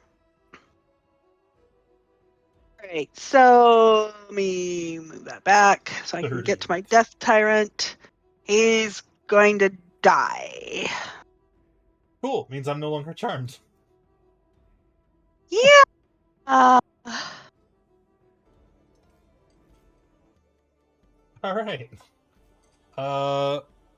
I don't have a potion. We are still in order because we have somebody doing death saves. Sorry. I'll I'm give so it right sorry. there. Okay, so that brings us to Endwise's turn. Which I've already moved forward. Tallies, you can't move. It's not your turn. Yeah. Well, I was get going to outta move here. at the end. Oh, you were going to move at the end of your turn? He could have Yeah, moved at 'cause the I end of his haven't turn used too. it. Yeah, because I I, haven't I, used any movement. yeah. There. Oh, there's He's the not healing doing word. death saves. All right. All right, no more death saves. We are out of there. And you see sort of shattering, singed pieces curling, and what also drops is a curling card that comes down with the debris from the skull. Yep. Who does it float in front of? You know In the front answer. of Azatoth. Of course it does. Of course it does. We already know what it is. So they already rolled. I did not know what it was, but I have just checked, and so this is not great because either I can get so much more experience, or we can really gamble, and I might die. And you know I'm what? liking the gambling option. Huh? So I think I like the gambling option. We've Yeah, been gambling well- this whole campaign. You know, I gotta do what's good for the content. You know, I'm gonna draw 2 more cards. Hey, So- hey, do we? Do the rest of us think we should maybe back off? Yeah, or, you guys should just fuck yeah. off right now. Well, So, I'm staying. Karen- I'm staying here. I'm kind of. I want to know what it is. If you can All roll right. me 2 more d20s, and Before if he you rolls, Okay, before he rolls. oh, you're As gonna, a top- you're gonna cure me. Oh, thank you. Tallies, Landar. And then I'm moving back. All right. So I got a 15 And and a 2. a And a 14. 14. A 15 is thrown. Why does that not sound great? Oh no, that is actually wonderful. And the 14 is. I haven't checked that yet. You gain proficiency in persuasion. I'm already proficient.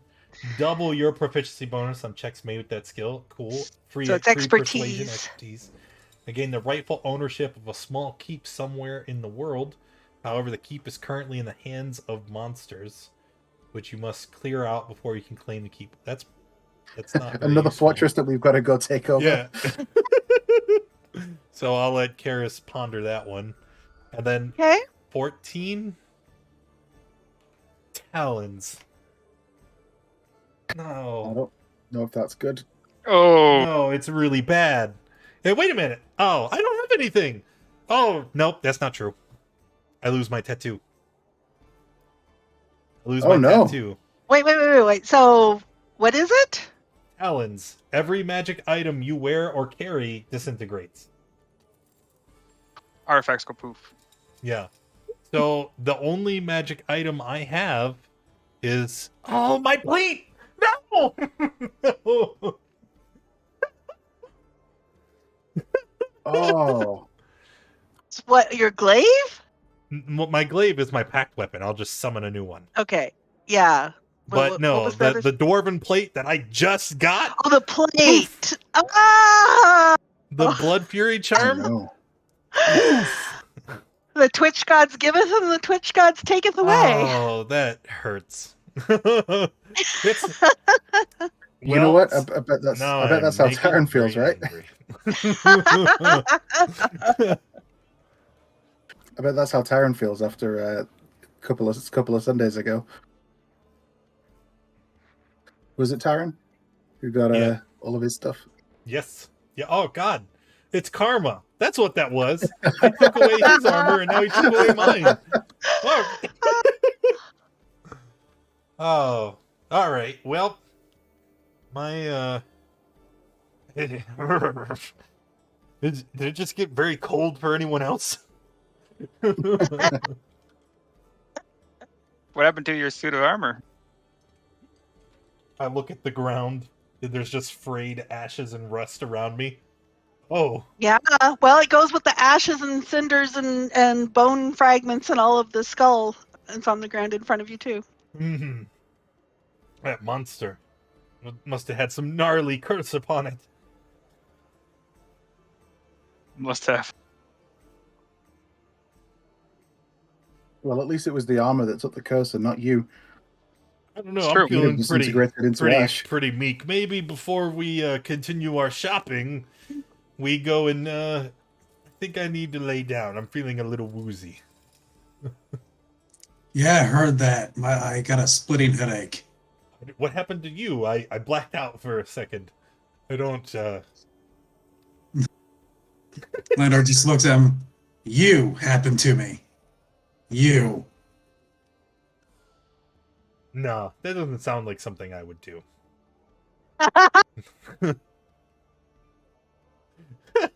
Yeah. Uh-huh. And let's just get to the ship and drink ale.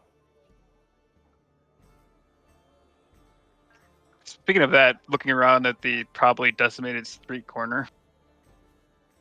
Yeah, it's a bit of damage here, you know.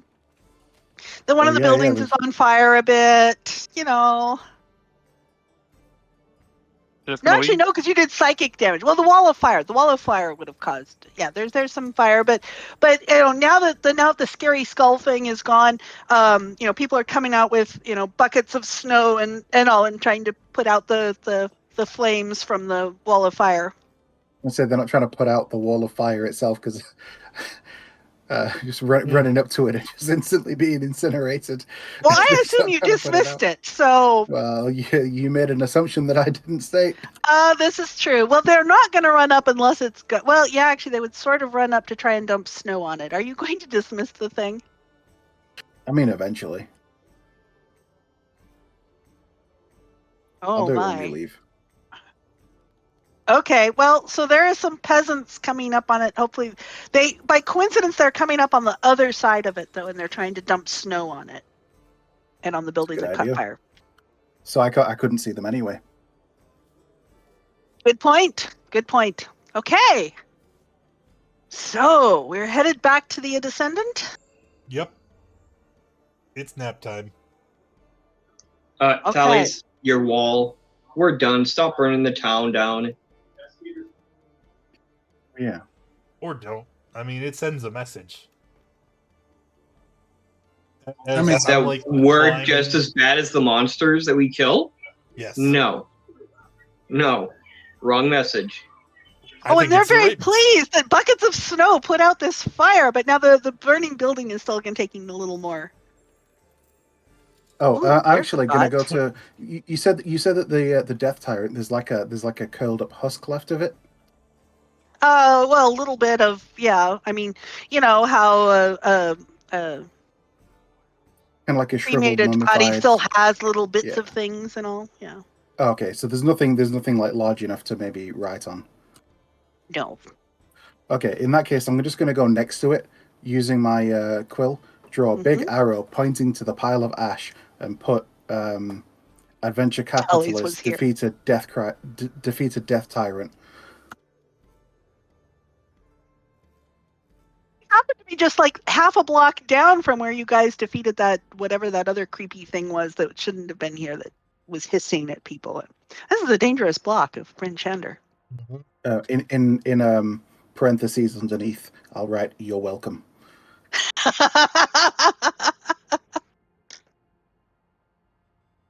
Okay.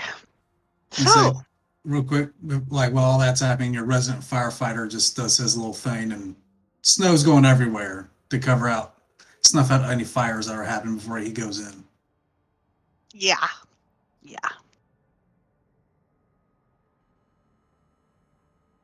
Okay, so, At least I wasn't in the building this time when you filled it with snow. this is true. So, back at the Id Ascendant. And you come on board again. And as you come on board again, Villain very eagerly says out, it's like, are we done now? Now can we go to the glacier? Are we ready hand to up go? in her face. It's just not now. What do you mean not now? What now? Start coughing up blood. Oh, for heaven's sakes. Well, why don't we head You are terrible transport. I'm sorry north I of- ever hired you. north of the where's the place that we were going again? It was north of North, I'll take you back to the like map. So you can see it Leamington was or north something. of Lonely Lonelywood. Wood. Yeah. All right. Yeah. Start heading up that way. Well, we're gonna start heading north now anyway. North, but the glacier is to the east. What do you mean you're heading Well, north? What? it's No. to the wait. Isn't the glacier to the northwest? Well, I've put you on the map. Oh, it's It over there, is- right? Okay. Yeah. Yeah. Oh well, no. From where we are, yeah, we'll be heading north. No, it's kind of northeast. It's fine. It's on the way. We have to go around the mountain. Yeah, we can't fly through Kelvin's cairn, so we'll head up north, go around, and then boom, straight shot. Oh, very well. Ugh, and she huffs off into her little room and slams the door. Mage hand it. I mean, Just not for nothing, ma- but do we even need hold her on. payment anymore? You already paid us. Mage hand the door just before it closes, so that You it still like, owe her just 2 days of transport. takes that slam away. It's like, "Ooh," and then just gently closes afterwards. I don't know what bills you'd be paying to be slamming doors on my ship. Alrighty, so let's see here. Where's the id ascendance speed? You'd think I'd remember, and I never can tell.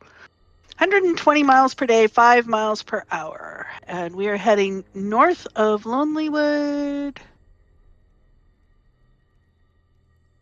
At a slow gonna speed. It's going to take about 4 hours. 3 or 4 hours to go up there. Okay. Hey, All Lando. right. So is anyone doing? Actually, I'm making assumptions again. What commands do you give to the descendant, Tullies? So before I start giving commands, I go to Lando and say, "Hey, Lando, listen, can you make it look like just outside of like the windows on the level that Evelyn can be on, that like it's like snowing heavily just in this little section here? Oh, definitely. I'll just because that way we can take a longer time to get there. We can rest up, and then it's like just weather's really bad. It's the weather. We're gonna have to stop. We do what So we're doing. at this and we point, rest up, and then we- it's afternoon. So you guys want to take a long rest on your way? pretty much. And then just like, oh, the weather's so bad, we're gonna have to stop here while we go find this cabin. I'm sorry, what cabin? Mccreadys is. Oh, that's right. Yeah, He doesn't know. Mccreadys' cabin. He doesn't know about it. We there's a friend of ours from the Church of the Morning Lord needed some help finding a friend of his who apparently went to go and try and find some way to stop this whole eternal night business. Seems to have gone missing, so we're going to try and find him, make sure he's okay. Give me something to hand over to him. Oh, fair enough. All right, that's very nice of you. Kind of give everybody a strange glance. Well, he is a seeker of knowledge, much like myself, and so have to look out for one another and maybe share what we know. Absolutely, yeah. By all means, I just was unexpected as all.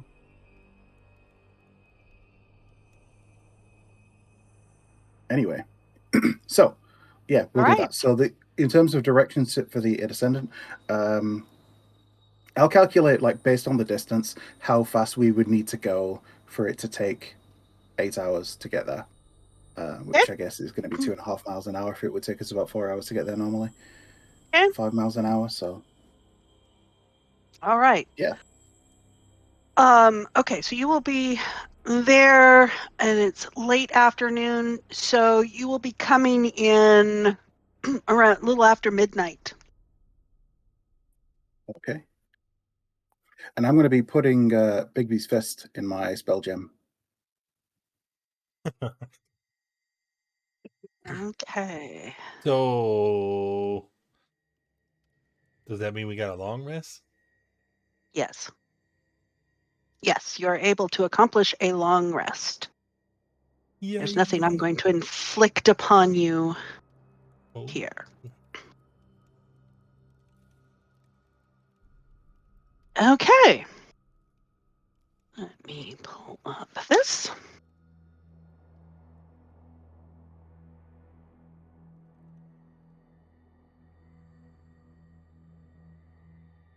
All right. So as you come to about the area where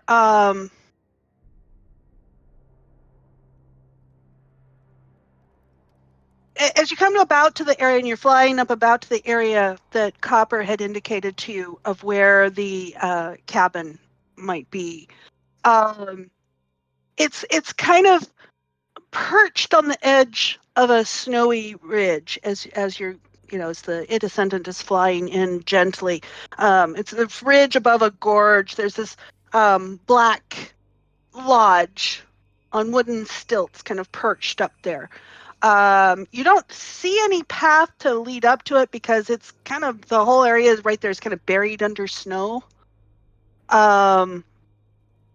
There are actually at the structure, there's some icy steps that kind of goes to a covered walkway right there at the cabin itself, on the south side of the structure. And the whole building seems almost slumped and sagging with the weight of the snow on the roof.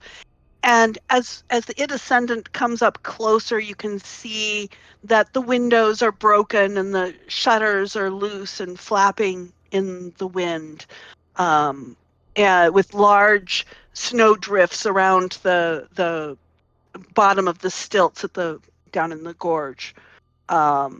Incidentally, have we reached the threshold for my download yet? How? Is an excellent question. Let me check that really quickly.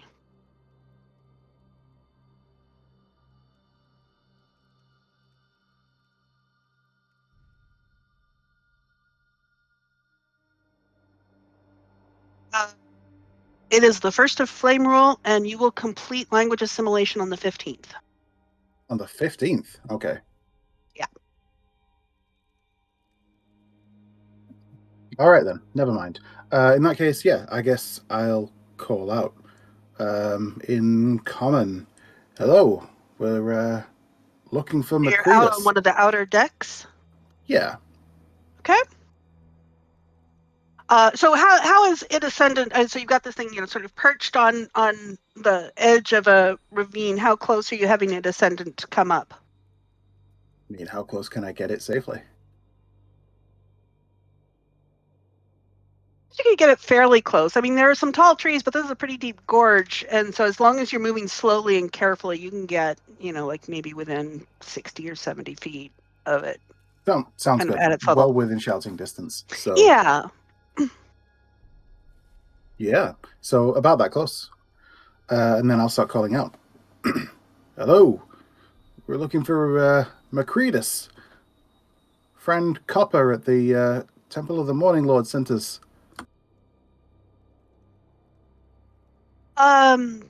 You don't hear anything in reply. This close, looking at it, you can see that part of the ridge it was on has collapsed under it. This whole thing is very precarious. Okay. How would we be able to go any higher up so that we're not in any danger of like the ravine collapsing onto the Ascendant, but have enough like sort of tail length of the Ascendant for it to be able to lower us to the ground?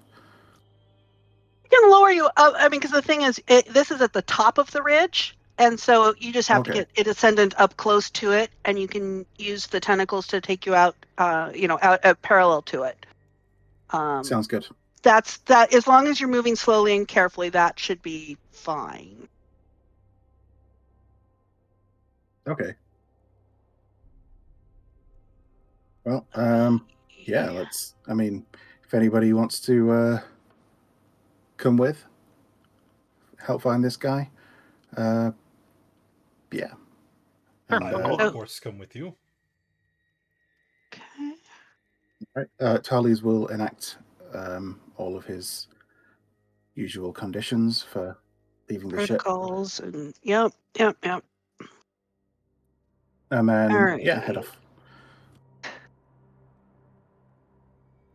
Okay, so the Id Ascendant is going to drop you guys right about here. Let me move you guys to the black cabin map while I enlarge your tokens to the scale of this map. And so the Id Ascendant is kind of right off. The Id Ascendant is kind of right off here and puts you here at on the ridge.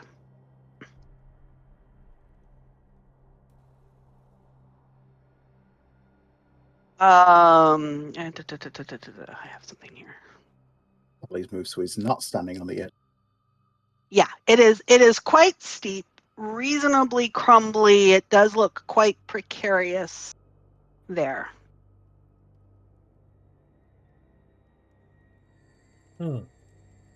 Wait, I think I have something for this. And I'm gonna go fiddling about in my backpack until I find the skull that Andwise was so very kind enough to coat in gold for me. I'm gonna raise it up to the sky, and I'm gonna say some words in Abyssal as I conjure an undead spirit. And Okay.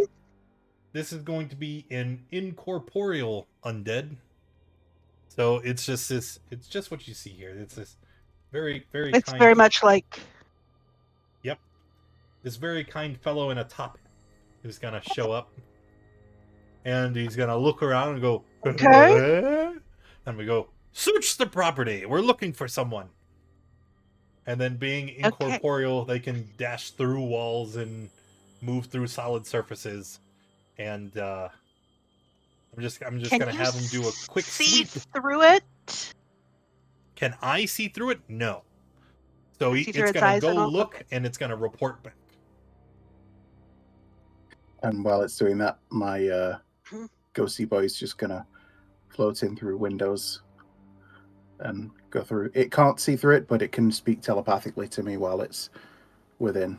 I think I have the same. That's spell. Determine creature's ally. Okay, I'm having to look through. Let's see. No. It is gonna, so our ghosts are gonna split up and just kind of go through the walls, searching all the rooms very quickly.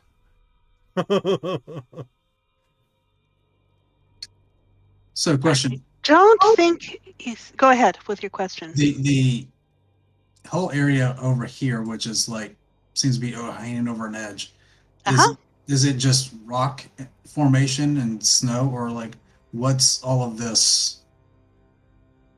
So these things are trees down below in the gorge, and this whole thing, and it's got the posts that go down into it that, as you're looking at it, are actually quite rotten, and this whole part of the building looks like it could fall down into the gorge at almost any time. All right.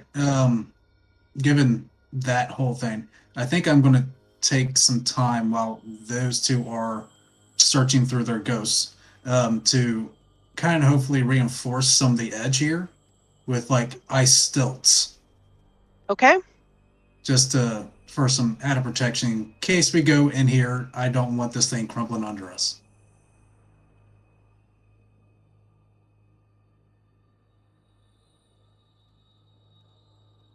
So, how good of a job do our ghosts do? Okay, I am going to say that I need to be reminded of the details of Tally's ghosty. So mine can speak telepathically to me. It can't go through objects. It can go through creatures, but it's tiny size, so it can fit through anything that basically a Right. cat could fit through. Okay, so I don't think Or I guess a mouse is also tiny. Tolly's is not going to know this. So, but Azathoth's ghost is going to come back to report back. Well, did you find this, Mccready? And it nods. Now, Tally's ghost has not seen anyone.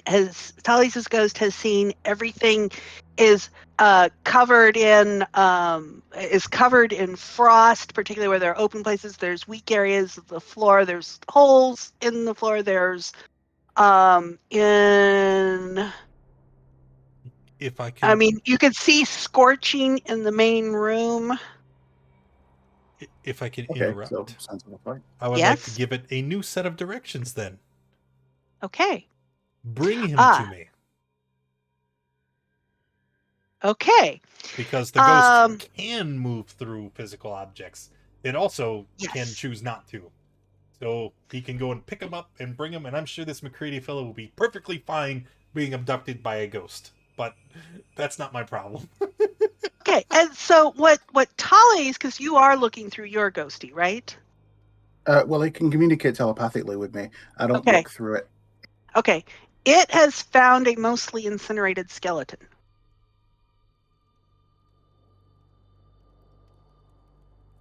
Okay, and so Azathoth, your ghosty goes in and it comes back out a little later. With this disintegrated skeleton. No, it does not bring the disintegrated skeleton. Where's the person? You said you had found them. I've ordered you to bring it to me. And it gestures right next to it. Is there another person? You don't see another person. I'm gonna punch I bet the ghost brought back a ghost. Is this a door over here where I'm standing? See, where are you standing? Yes, there is a little door there. Didn't you talk to something dead a bit ago? Can't you? I'm just gonna point. I can, but I can't. That's not how the spell works. See, there has to be a corpse in order for me to compel it to speak. So if he had brought me the corpse, like I told him to, and I bop him in the back of the head. Then he brought you the person. That Andwise is clearly an outhouse half buried in snow. All right, I'm just doing like a perimeter check, and I saw the doors, so. Yep. Mccready, So if you're here, speak. Okay. What did can Tally's do? ghost see Azathoth's ghost do when it came back into the building? It came in, it gestured at something, and it went out. Did it gesture at something in front of the incinerated skeleton?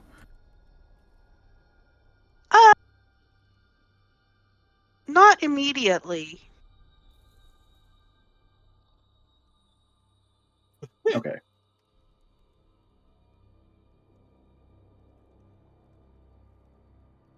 Okay, and I was looking up something related to the spirit, and now I've forgotten what I was looking up related to the spirit. What was that, Azathoth? I was asking the ghost of Mccready if it can talk to us.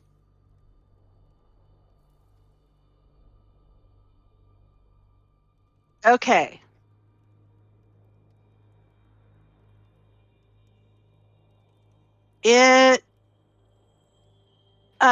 And you see some of the snow kind of at your feet. You see writing start appearing in the snow. And Andwise, this whole place is really rickety. You wouldn't want to trust your weight on hardly any of the wooden walkway. There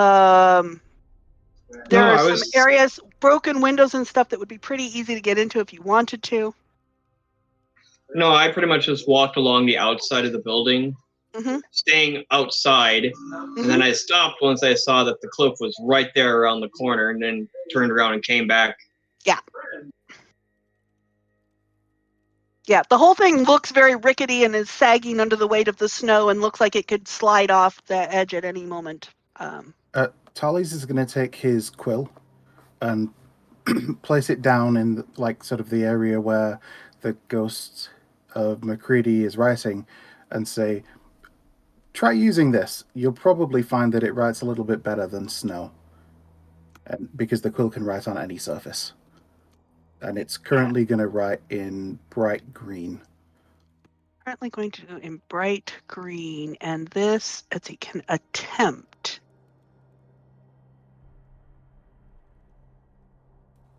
Move a tiny object. Yes, that's going to come under a tiny object.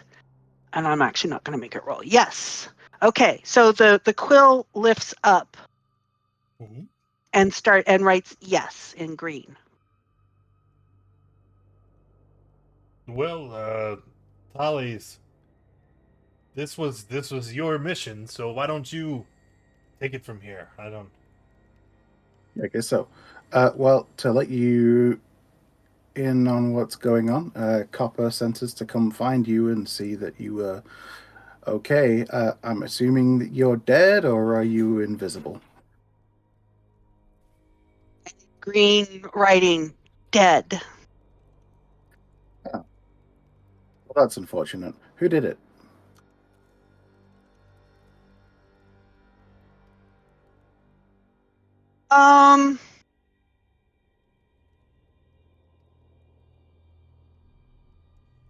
Summer Star. Sorry, say that again. Summer Star in green. Summer Star. Does the name ring any bells? No. Okay. Can you who or what is Summer Star?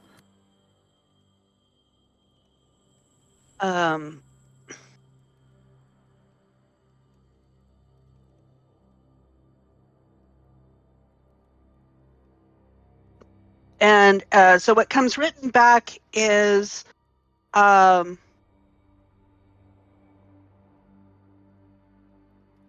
device.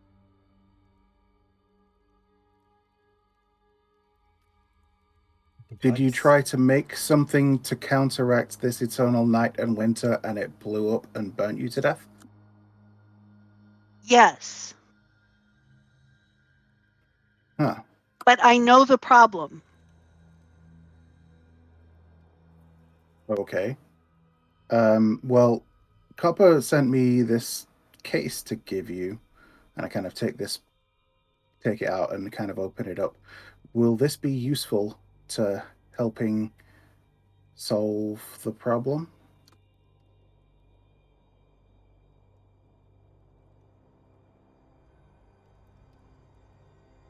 No. What's in the case, by the way? Because I didn't open it when he gave it me. Provisions.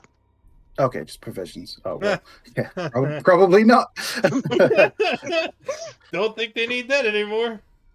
So, okay. If I could interrupt, while you're talking with Mccready, I'm having Reginald do another sweep of the cabin to see if there's anything of value. Would he have found this device that was mentioned before, or? He would not bring the device back to you. He does bring back to you a Pin?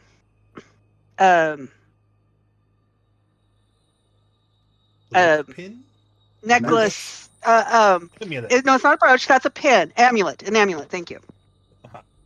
Score. He does bring that back. I'm looking through to see if he brings anything else back.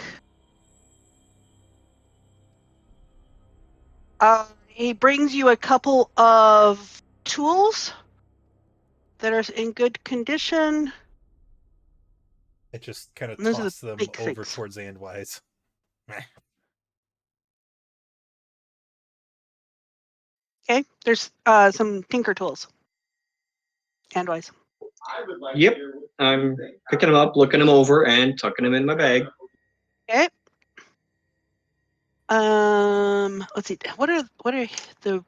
Let's see, because he is. How much can your ghost carry? Let me double check on that. Good question. A strength of 12, but he's incorporeal. That doesn't matter. It's Okay. 12 times 15 is his push, drag, carry. Okay, so actually, let me. How big is this thing? 12 times 30 Oh is no! push It drag. actually does. He actually does bring you. It looks like about a 6 gyroscope amount, yay big, that has scorched rings inlaid with runes, and there's a dense, looks like coal at the core of it. So I'll have him set that near Tutale's. Hey, ask the ghost if this is magical, and I hold out the amulet. And as it actually, let's see, when it picked it up, you saw in the cabin. Oh, wait. I didn't read this closely enough. Actually, your ghosty needs to be back here. Your ghosty needs to give me a con save. And let's see. How close is Tally's ghosty? Tally's ghost, it doesn't matter because it can't be attacked. Okay. Yeah, it doesn't have hit points and stuff. Okay. I do not have advantage. All right. So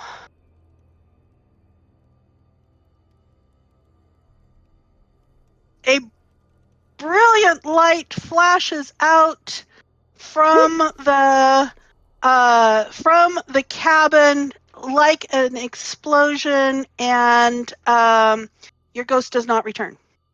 What kind of damage is it? It is radiant. Oh, yep. Reginald! So I take it that's what happened then. Yeah, in green. So what? Okay, what wait. Was what? Okay, sorry. Go ahead. No, go ahead. Charlie says. So what was the problem then? Why doesn't it work as intended? I guess, unless that's what it was supposed to do.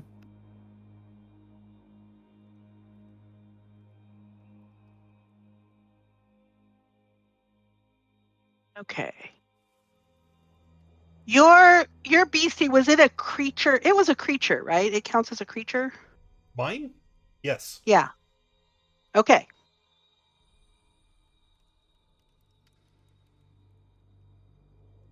All right.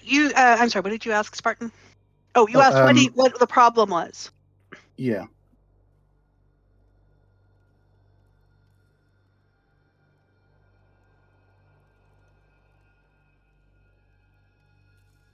All right.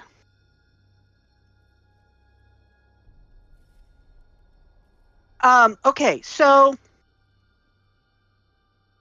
you start seeing some instructions being written in green ink. This thing, your quill has no limits on how much it can write, Nope. correct? Much as it wants. Okay, so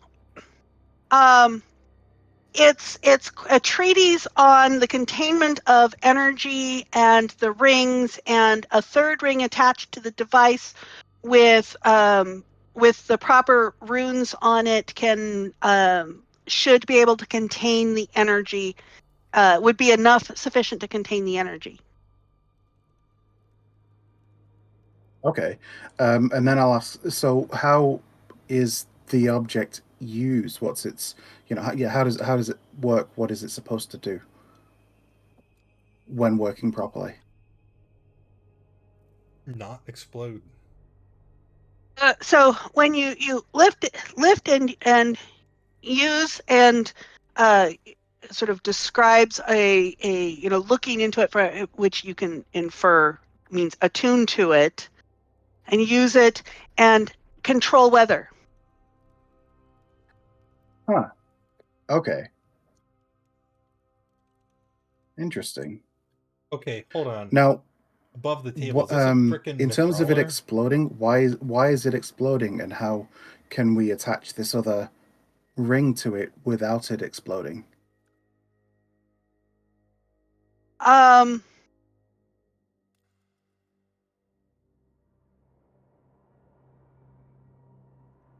So don't touch while attaching.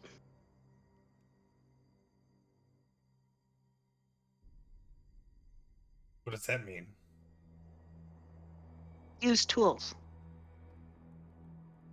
Handwise. Okay, so just so as long as we don't physically touch it, we're fine. But if obviously we touch it with the ring while we're attaching the ring, that's fine. Yes, I think. Okay. So I'll say, hey, Andwise, would you mind taking a look at this with me? And Technically, it's still inside the house, isn't it? I'm actually gesturing towards the little treatise and the design of the runes and everything like that. But And there's another writing. Let's see. yeah, wait, Tools and write it over here blueprints. instead. This is better than writing on snow. We can take this around while we're working, and I kind of hand him some paper. Tools and blueprints in workshop. Tools and blueprints in the workshop. Excellent. So just anything that we need to know to continue the work, could you write on this paper? And it starts writing down on the paper. And after the paper really fills up and the backside fills up, and at the end there's kind of a space, and he says, I think.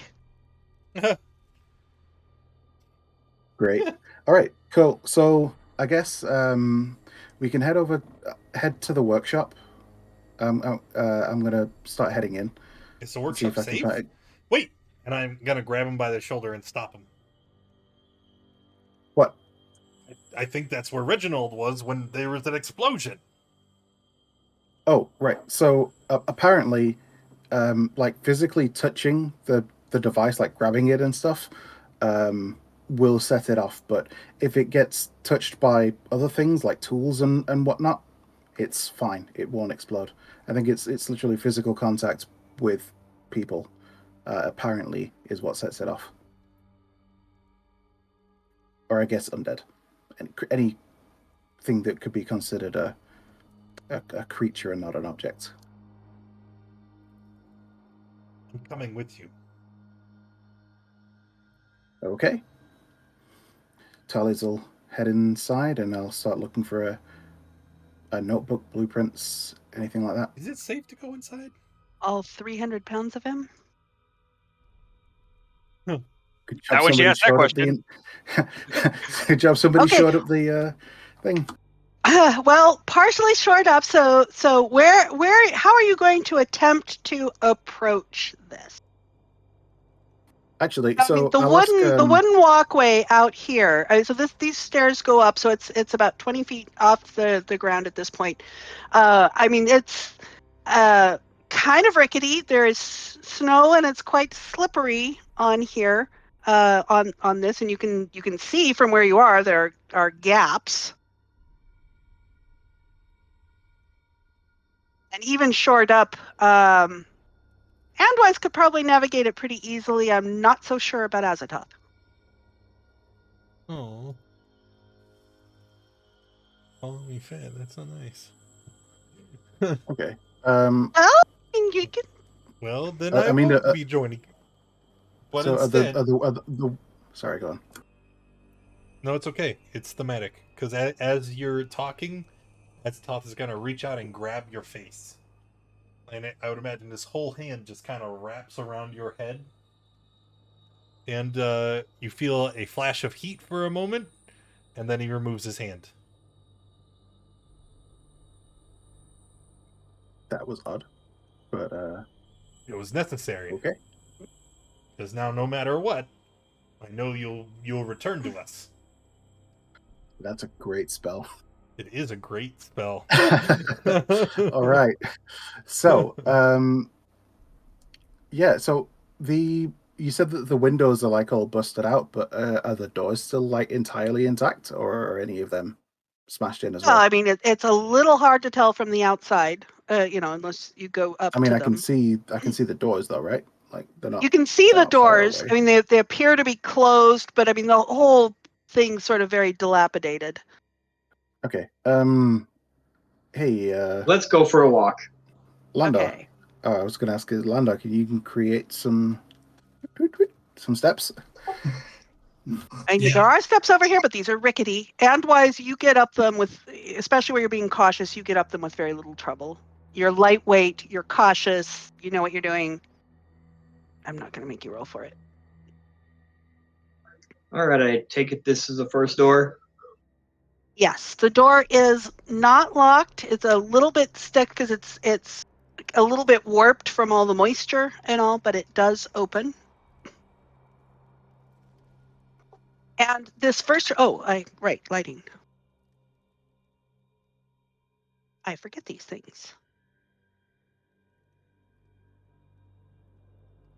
All right, looking Okay. in, I take it This that's is not the room I want. clearly this is the room you want. This is clearly a workshop area. Frost covers every surface. You hear a little bit of rustling sound in the bookcase. There are some Landar scraps created of some there's stairs, some right? scraps of paper and other detritus around there, but the table has tools and twisted bits of metal. There's a good set of there's some smith's tools there as well as tinker's tools.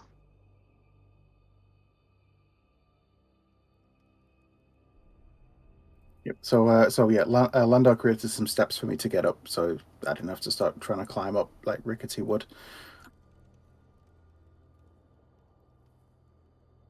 Okay. Let's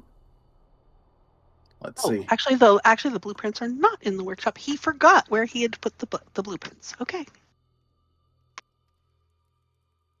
Cool. I guess I'm gonna start searching around for everything that I can find that's gonna be, Okay. blueprints and whatnot.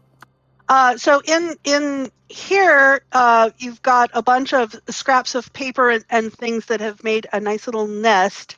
And at one point, you get kind of an aggravated kind of a funny chirping noise as a squirrel sort of sticks its nose at you and then starts chattering at you. And it kind of runs down and out to a corner and it goes out through a hole and then up the side of the house and starts chattering at you some more and scolding you. Cool. I'm gonna take all of the paper and just stick it in a bag. All right, Okay. what tools on the table are not frozen to the table? The frost, I mean, it's frost. It's not heavy ice. So everything is cold, but you can lift it. So there's a set of smith's tools and a set of tinker's tools. In pretty good condition, in pretty good condition. I'll take them both.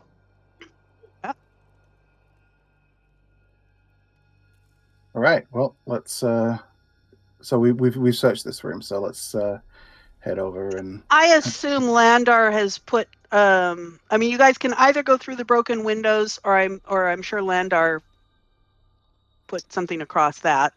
Yeah, I've been pretty much trying to fortify everything from underneath up. So Okay. hopefully everything stays sturdy while they're in there. Yeah. And then I'll start investigating around Okay. here. And so in here, let's see here. We are in the main room here. And so here you've got even as you were walking past the windows on the outside, I mean, you could smell burnt wood and flesh and charred. You can catch the faint odor of wine. Snow, there's snow on the floor where it came through holes in the roof. And then it was sort of pushed into the corners by wind that came through the broken windows. The walls and the furniture and everything in here is scorched black. Fresh scorch on top of older scorch.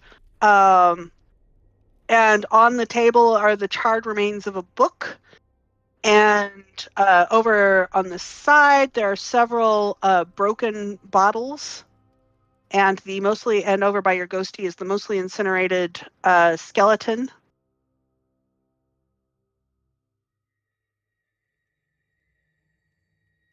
Okay. I guess, can I make an investigation check to see if I can find anything that's still usable? If there's anything else usable in here. Oh, and actually, no, the gyroscope is still in here. That's right. I keep thinking it went out, get but there, not. It is still here. The round frost-covered object. Oh, no, actually, it's not frost-covered anymore because it recently exploded again. So a nice shiny object is on the floor. Okay, let's see here. There's the book. There's a bunch of stuff about that item. I tell the section not of to touch it, or floor it will is blow up. very weakened, but it has been and as Andwise steps on it, it kind of creaks. There is ice underneath it, kind of shoring it up, so you're not going to fall completely out under there. What's on the other side of this door? The other side of that door is a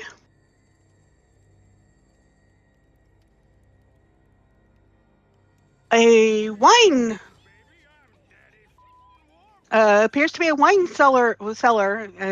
I mean, it's got 4 barrels of it that are covered in frost. What are you doing? Oh, go ahead and roll. Oh, Dude. better not tell Azatoth about that. Let's go to the next door. Okay. Yep, Tully's is going to peek in this one and this one as well. All right, so this one here is the laboratory, and this one is where the blueprints are. Let's see. And down here where Tally's is an abandoned bedroom that's has snow sheets on the bed, which is lots of fun. And this one is a bedroom in better condition. Wooden planks were nailed over the broken windows of this room. Saggy double bed bookcase has got some folded clothes and a few blank sheets of parchment and some calligraphy supplies. And there is in the hearth area. Do you actually go in and look before I tell you what's in the hearth? Yeah, both rooms. Okay, there is a scroll amidst the ashes. Take a peek. And I think I have a handout for that. Don't I have a handout for this? Yes, I do.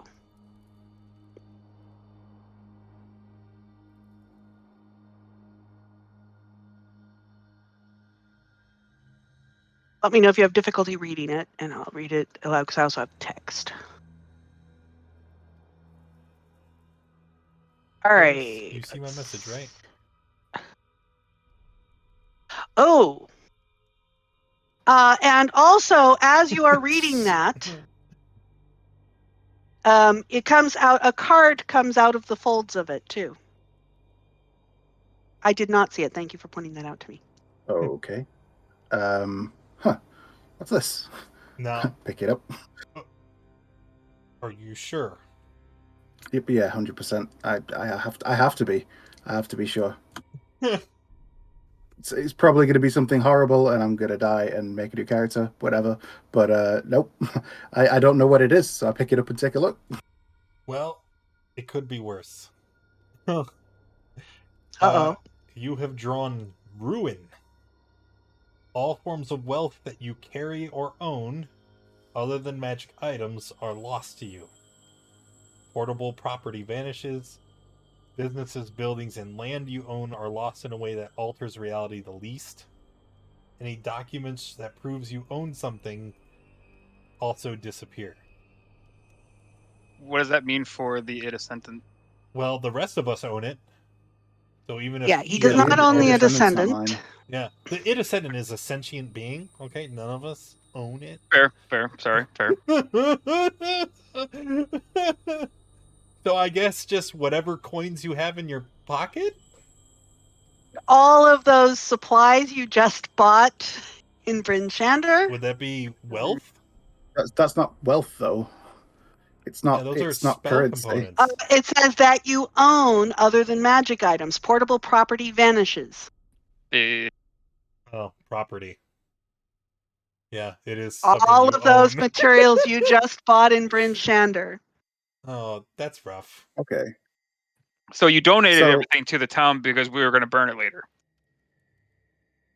I mean, I lose. It's okay. I It's lose some paper. That's it's fine. a good thing, and why it's scammed And some our way components. into like 3,000 gold because I'm gonna need new armor and you're gonna need new components. Actually, all of my components. If you remember, I said that I used them because I needed 400 gold's worth to copy those spells into my spell book, so they were all immediately Oh, used. you're Oh, right, this they're is gone. true. And once it's in your spell book, it's magical, and you don't lose that. Right.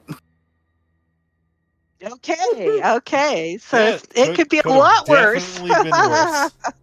Yes, he did say that. Okay, it could have been a lot I worse. just want to say, right? For as many times as cards have been drawn for the stream, only 2 have been negative, and they've both been today. That's true. Oh, wow. Okay. All right. Twitch gods are they are out for blood. Okay. Let's see. I probably anything- will have lost my room at Candlekeep though. Yeah. Oh no. Well. All right. So let's see here. That was anything else in his bedroom. There's the letter.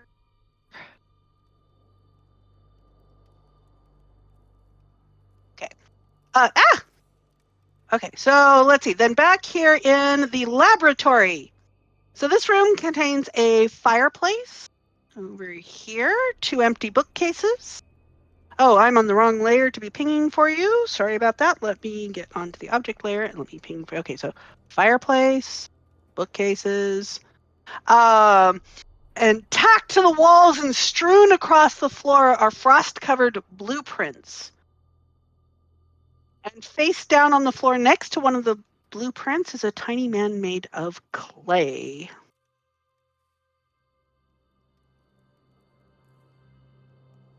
All right, I'm gonna start collecting the blueprints. I'm sure they're gonna come in handy later, maybe, hopefully. Mm-hmm. And then after I get the blueprints all picked up, I'm gonna take a look at that mana clay. Okay. Taking a look at it, and I will let Tallies decide whether that handout was important. I mean, you guys now have access to it. To you, it would be quite obvious that this is now a dead homunculus.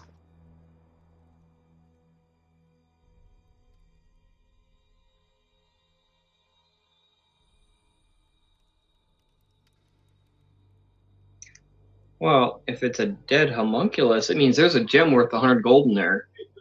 I'm gonna use my tinker tools and start taking it apart. Okay. Yeah, because I don't think it's consumed. So yeah, I think.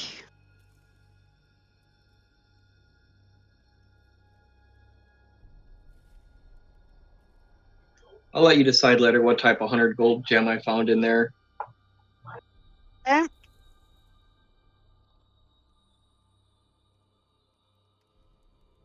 I think this one would be.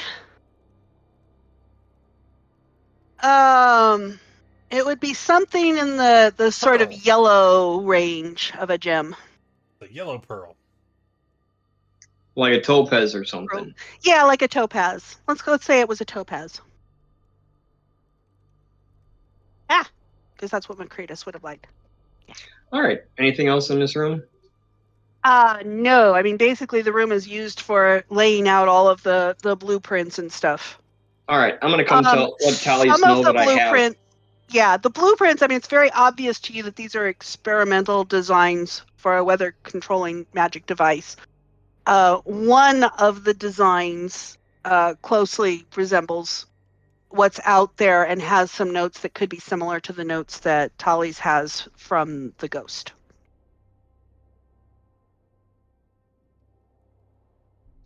All right, I will show them the blueprints I found, including the one that best resembles the device sitting out here. Mm-hmm. Oh, okay. I'll start looking over the blueprints and start comparing them to what was written, I guess. Okay. Was there anything in that other room? A note and 2 bedrooms. There was a weird card, and it turned some of my stuff to, I don't know, just disappeared. Like nothing super important, just a couple of bits and pieces, I guess. The little bit of gold that I was carrying and whatnot.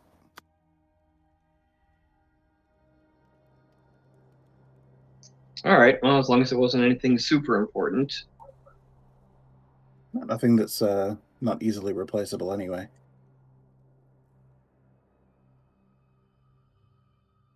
So, yeah, so let's have a look at this. So I think if we do this, and I can't kind of start going through the blueprints with him and what Mccready sort of wrote and stuff, and like, yeah, we could probably make this, and then if we attach it there, I want to actually like check into this and like the 2 of us together, see if we can figure out whether or not it would work.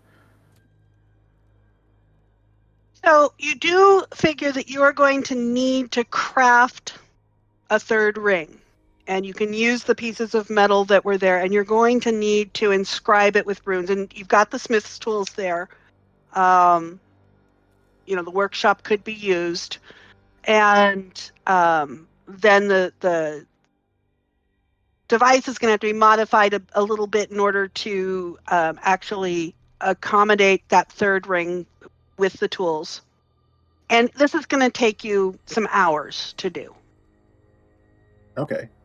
I guess the 2 of us can, well, assuming that Anwise is okay, we could work on it together, make sure it's all right. Obviously, I'm not the craftsman, but when it comes to making sure that the runes are correct and making sure that everything is sort of precise and exact the way that it needs to be, like mathematically, I can be of big help. What I heard was All right. I accidentally touched the thing. I'm not much of a craftsman, so I accidentally touched These guys are being careful, and they know what they're doing. So, I mean, yeah, I've got information on skill checks and stuff, but it's kind of like you guys are all set up, and you have access to the ghost, and you have access to all the tools, and it's like you don't need to do any skill checks on this. It is just going to take time.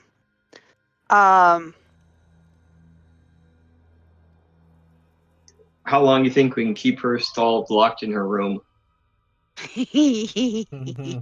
Well, so I mean, you guys arrived here a little after midnight.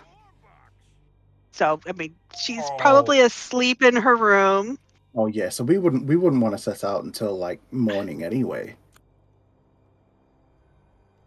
And so as you know, and as you're working on this for a few hours, dawn starts rising. Well, actually, no, dawn doesn't start rising because dawn doesn't happen until like 10 a.m. So yeah, no, it's still dark as you're going through this.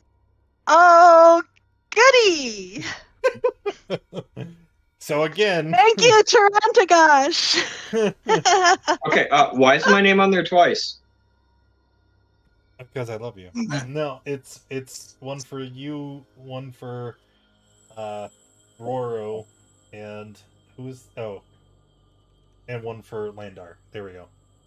So now before I look at what these things did, right? Remember, the card is meant for you. You each got one, and you get to choose whether you want to risk it or not. You don't have to take it. Always risking.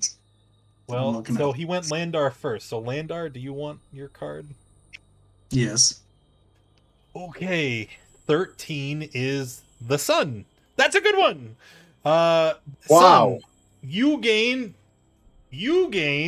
Like 50,000 50,000 experience and a wondrous item, which the DM. 50,000 isn't even a level. Oh no, wait, it might be for you. From level 9, it's level 10. It actually puts him to level 11 because from Hey! level 9, yeah. Yeah. There you go, Landart. Now you're almost at the same level as me. I'm so sorry, Karis. I love you.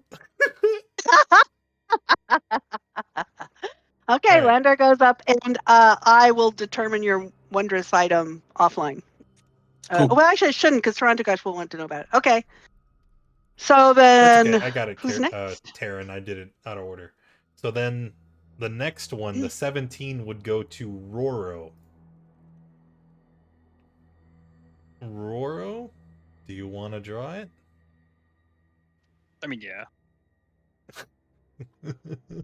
Oh, you probably shouldn't Go have. for it. I mean, why not? We want to, Oh, he already said yes. we want to reward You our Twitch get- god. Yes, of course. We want to reward our Twitch You god get here. gem, which is 25 Ooh. pieces of jewelry worth 2,000 gold pieces each, or 50 gems worth 1,000. Either way, it's still 50,000 gold.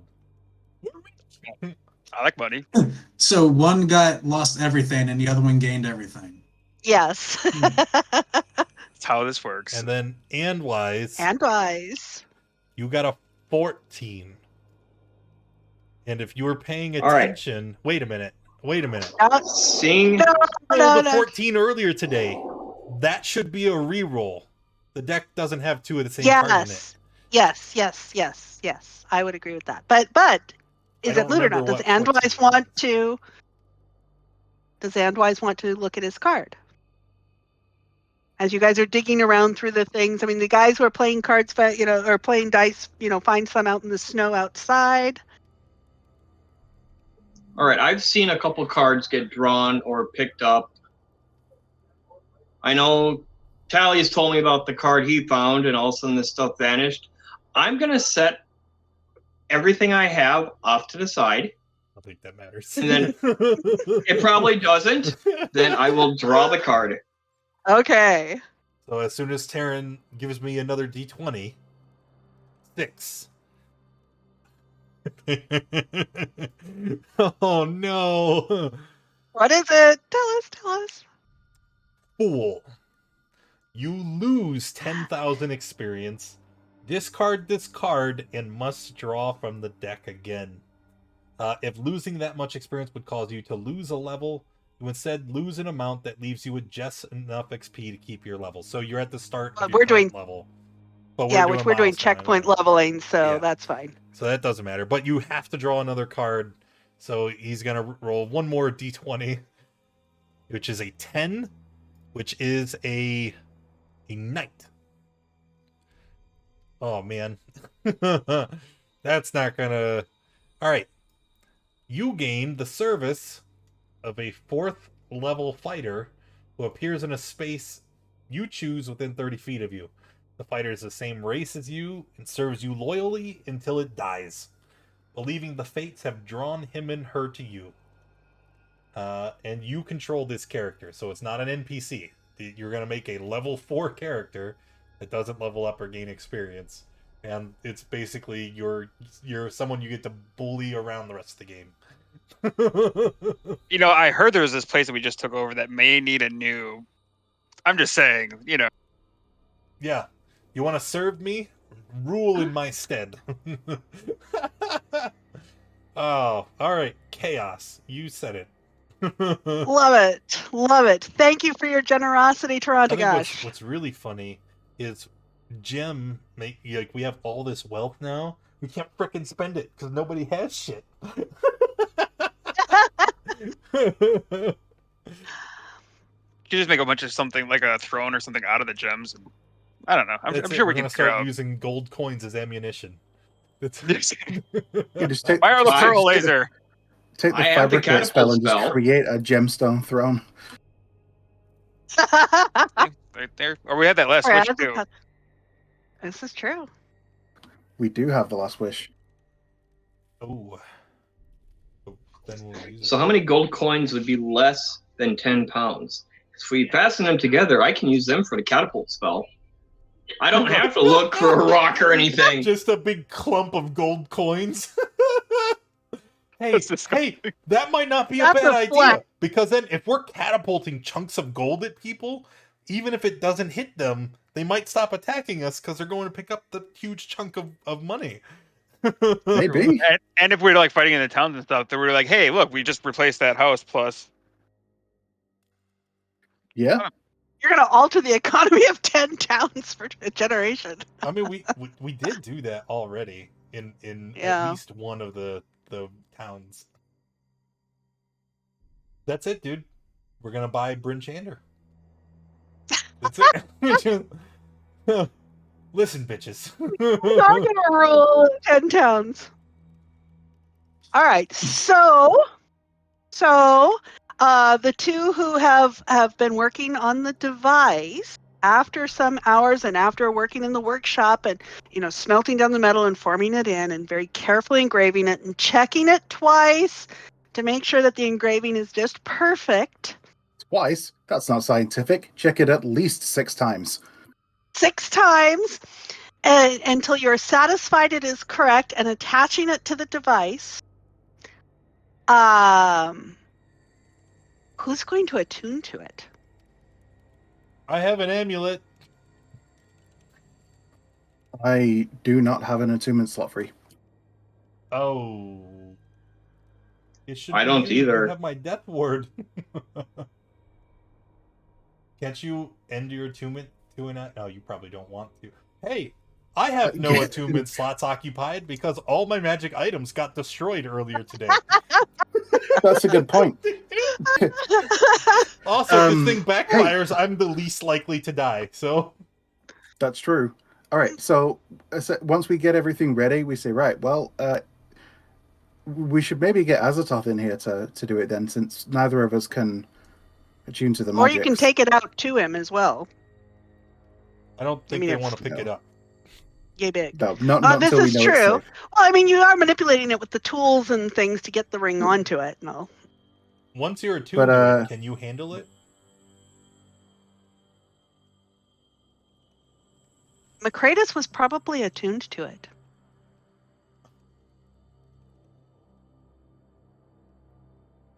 Azathoth, hey, oh wait, Yeah. can't you just use your mage hand to take it out? I don't have Because it's not a no, I mean, sorry, Titan-wise, because it's not a creature, right? How heavy is this object that we've been working on? I mean, how big is it? It's about yay big. like a softball. And it's... Do we have more a like a cantaloupe. weight on it?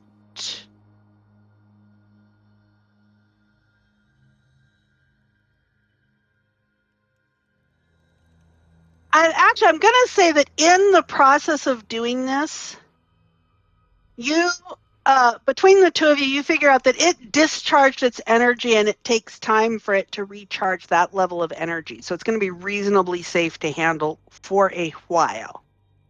Okay. Well, All right, apparently the mage hand can hold up to 10 pounds worth of weight as well. This is going to be less than 10 pounds. I don't see anything that says a weight on it, but it's going to be less than 10 pounds.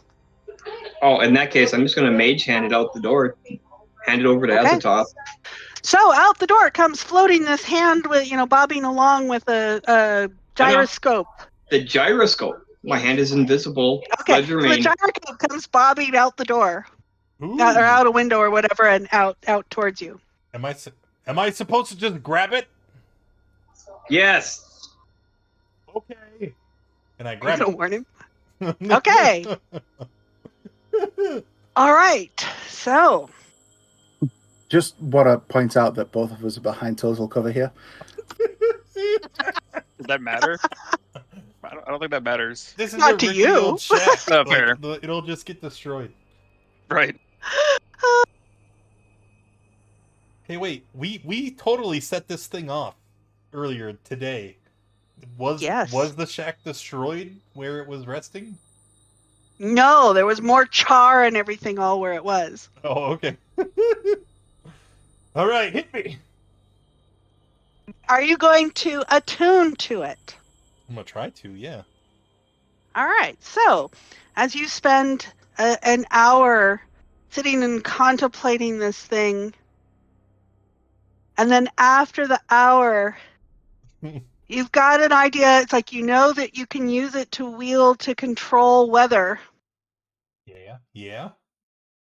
And so you lift it up afterwards. Wait, if I'm to attuned to it, I control. know all of its properties. Is You there a do, handout? there should be a handout. You are absolutely correct about that. Let's see. Because maybe I don't want to change the weather.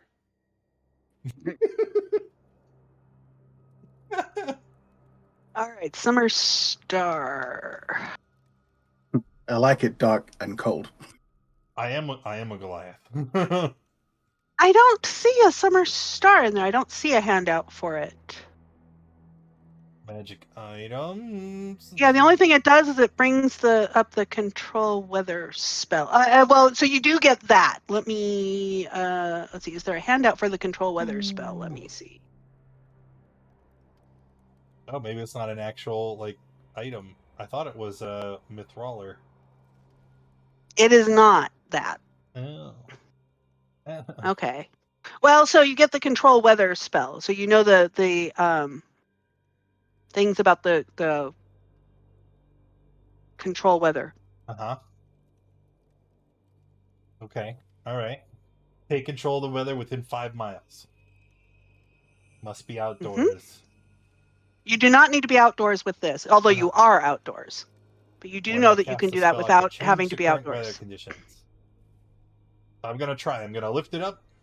I'm gonna raise it to the sky, and I'm gonna say, "No, ice and snow." You that changed. use it to bring snow. Really? Wait, can I? Wait. Hold on. I should know that. Is this like a one-time deal, or can I use this repeatedly? It is.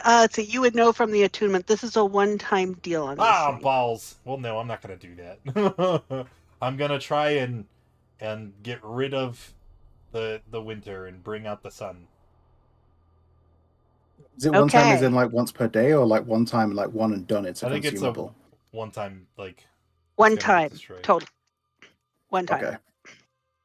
All right. So you lift it up and you and you use it to bring out the sun. And at this Yeah. point, there should be dawn and there isn't dawn yet. And you're going to bring out the sun. And I'm going to drop the curtain right there and we shall find out what happens next time. Monster. Do I live? Do I die? I'm probably gonna. It's die. like, hey, you gave me a cliffhanger. I'm going to use it. Well, All right, well, you heard the boss. That's going to be it for today. Thank you all for coming and hanging out. I hope you had fun. If you did, make sure you hit that follow button. Hopefully, I see you again tomorrow. We're going to be playing Tomb of Annihilation. It's going to be a blast. And also, want to say thank you to everybody who followed, subscribed, cheered, and donated. Your contributions are important. It's what helps our community keep on trucking forward, especially with a big event coming up that is definitely helpful. So thank you. Hopefully, I'll see you all tomorrow. Bye, everyone.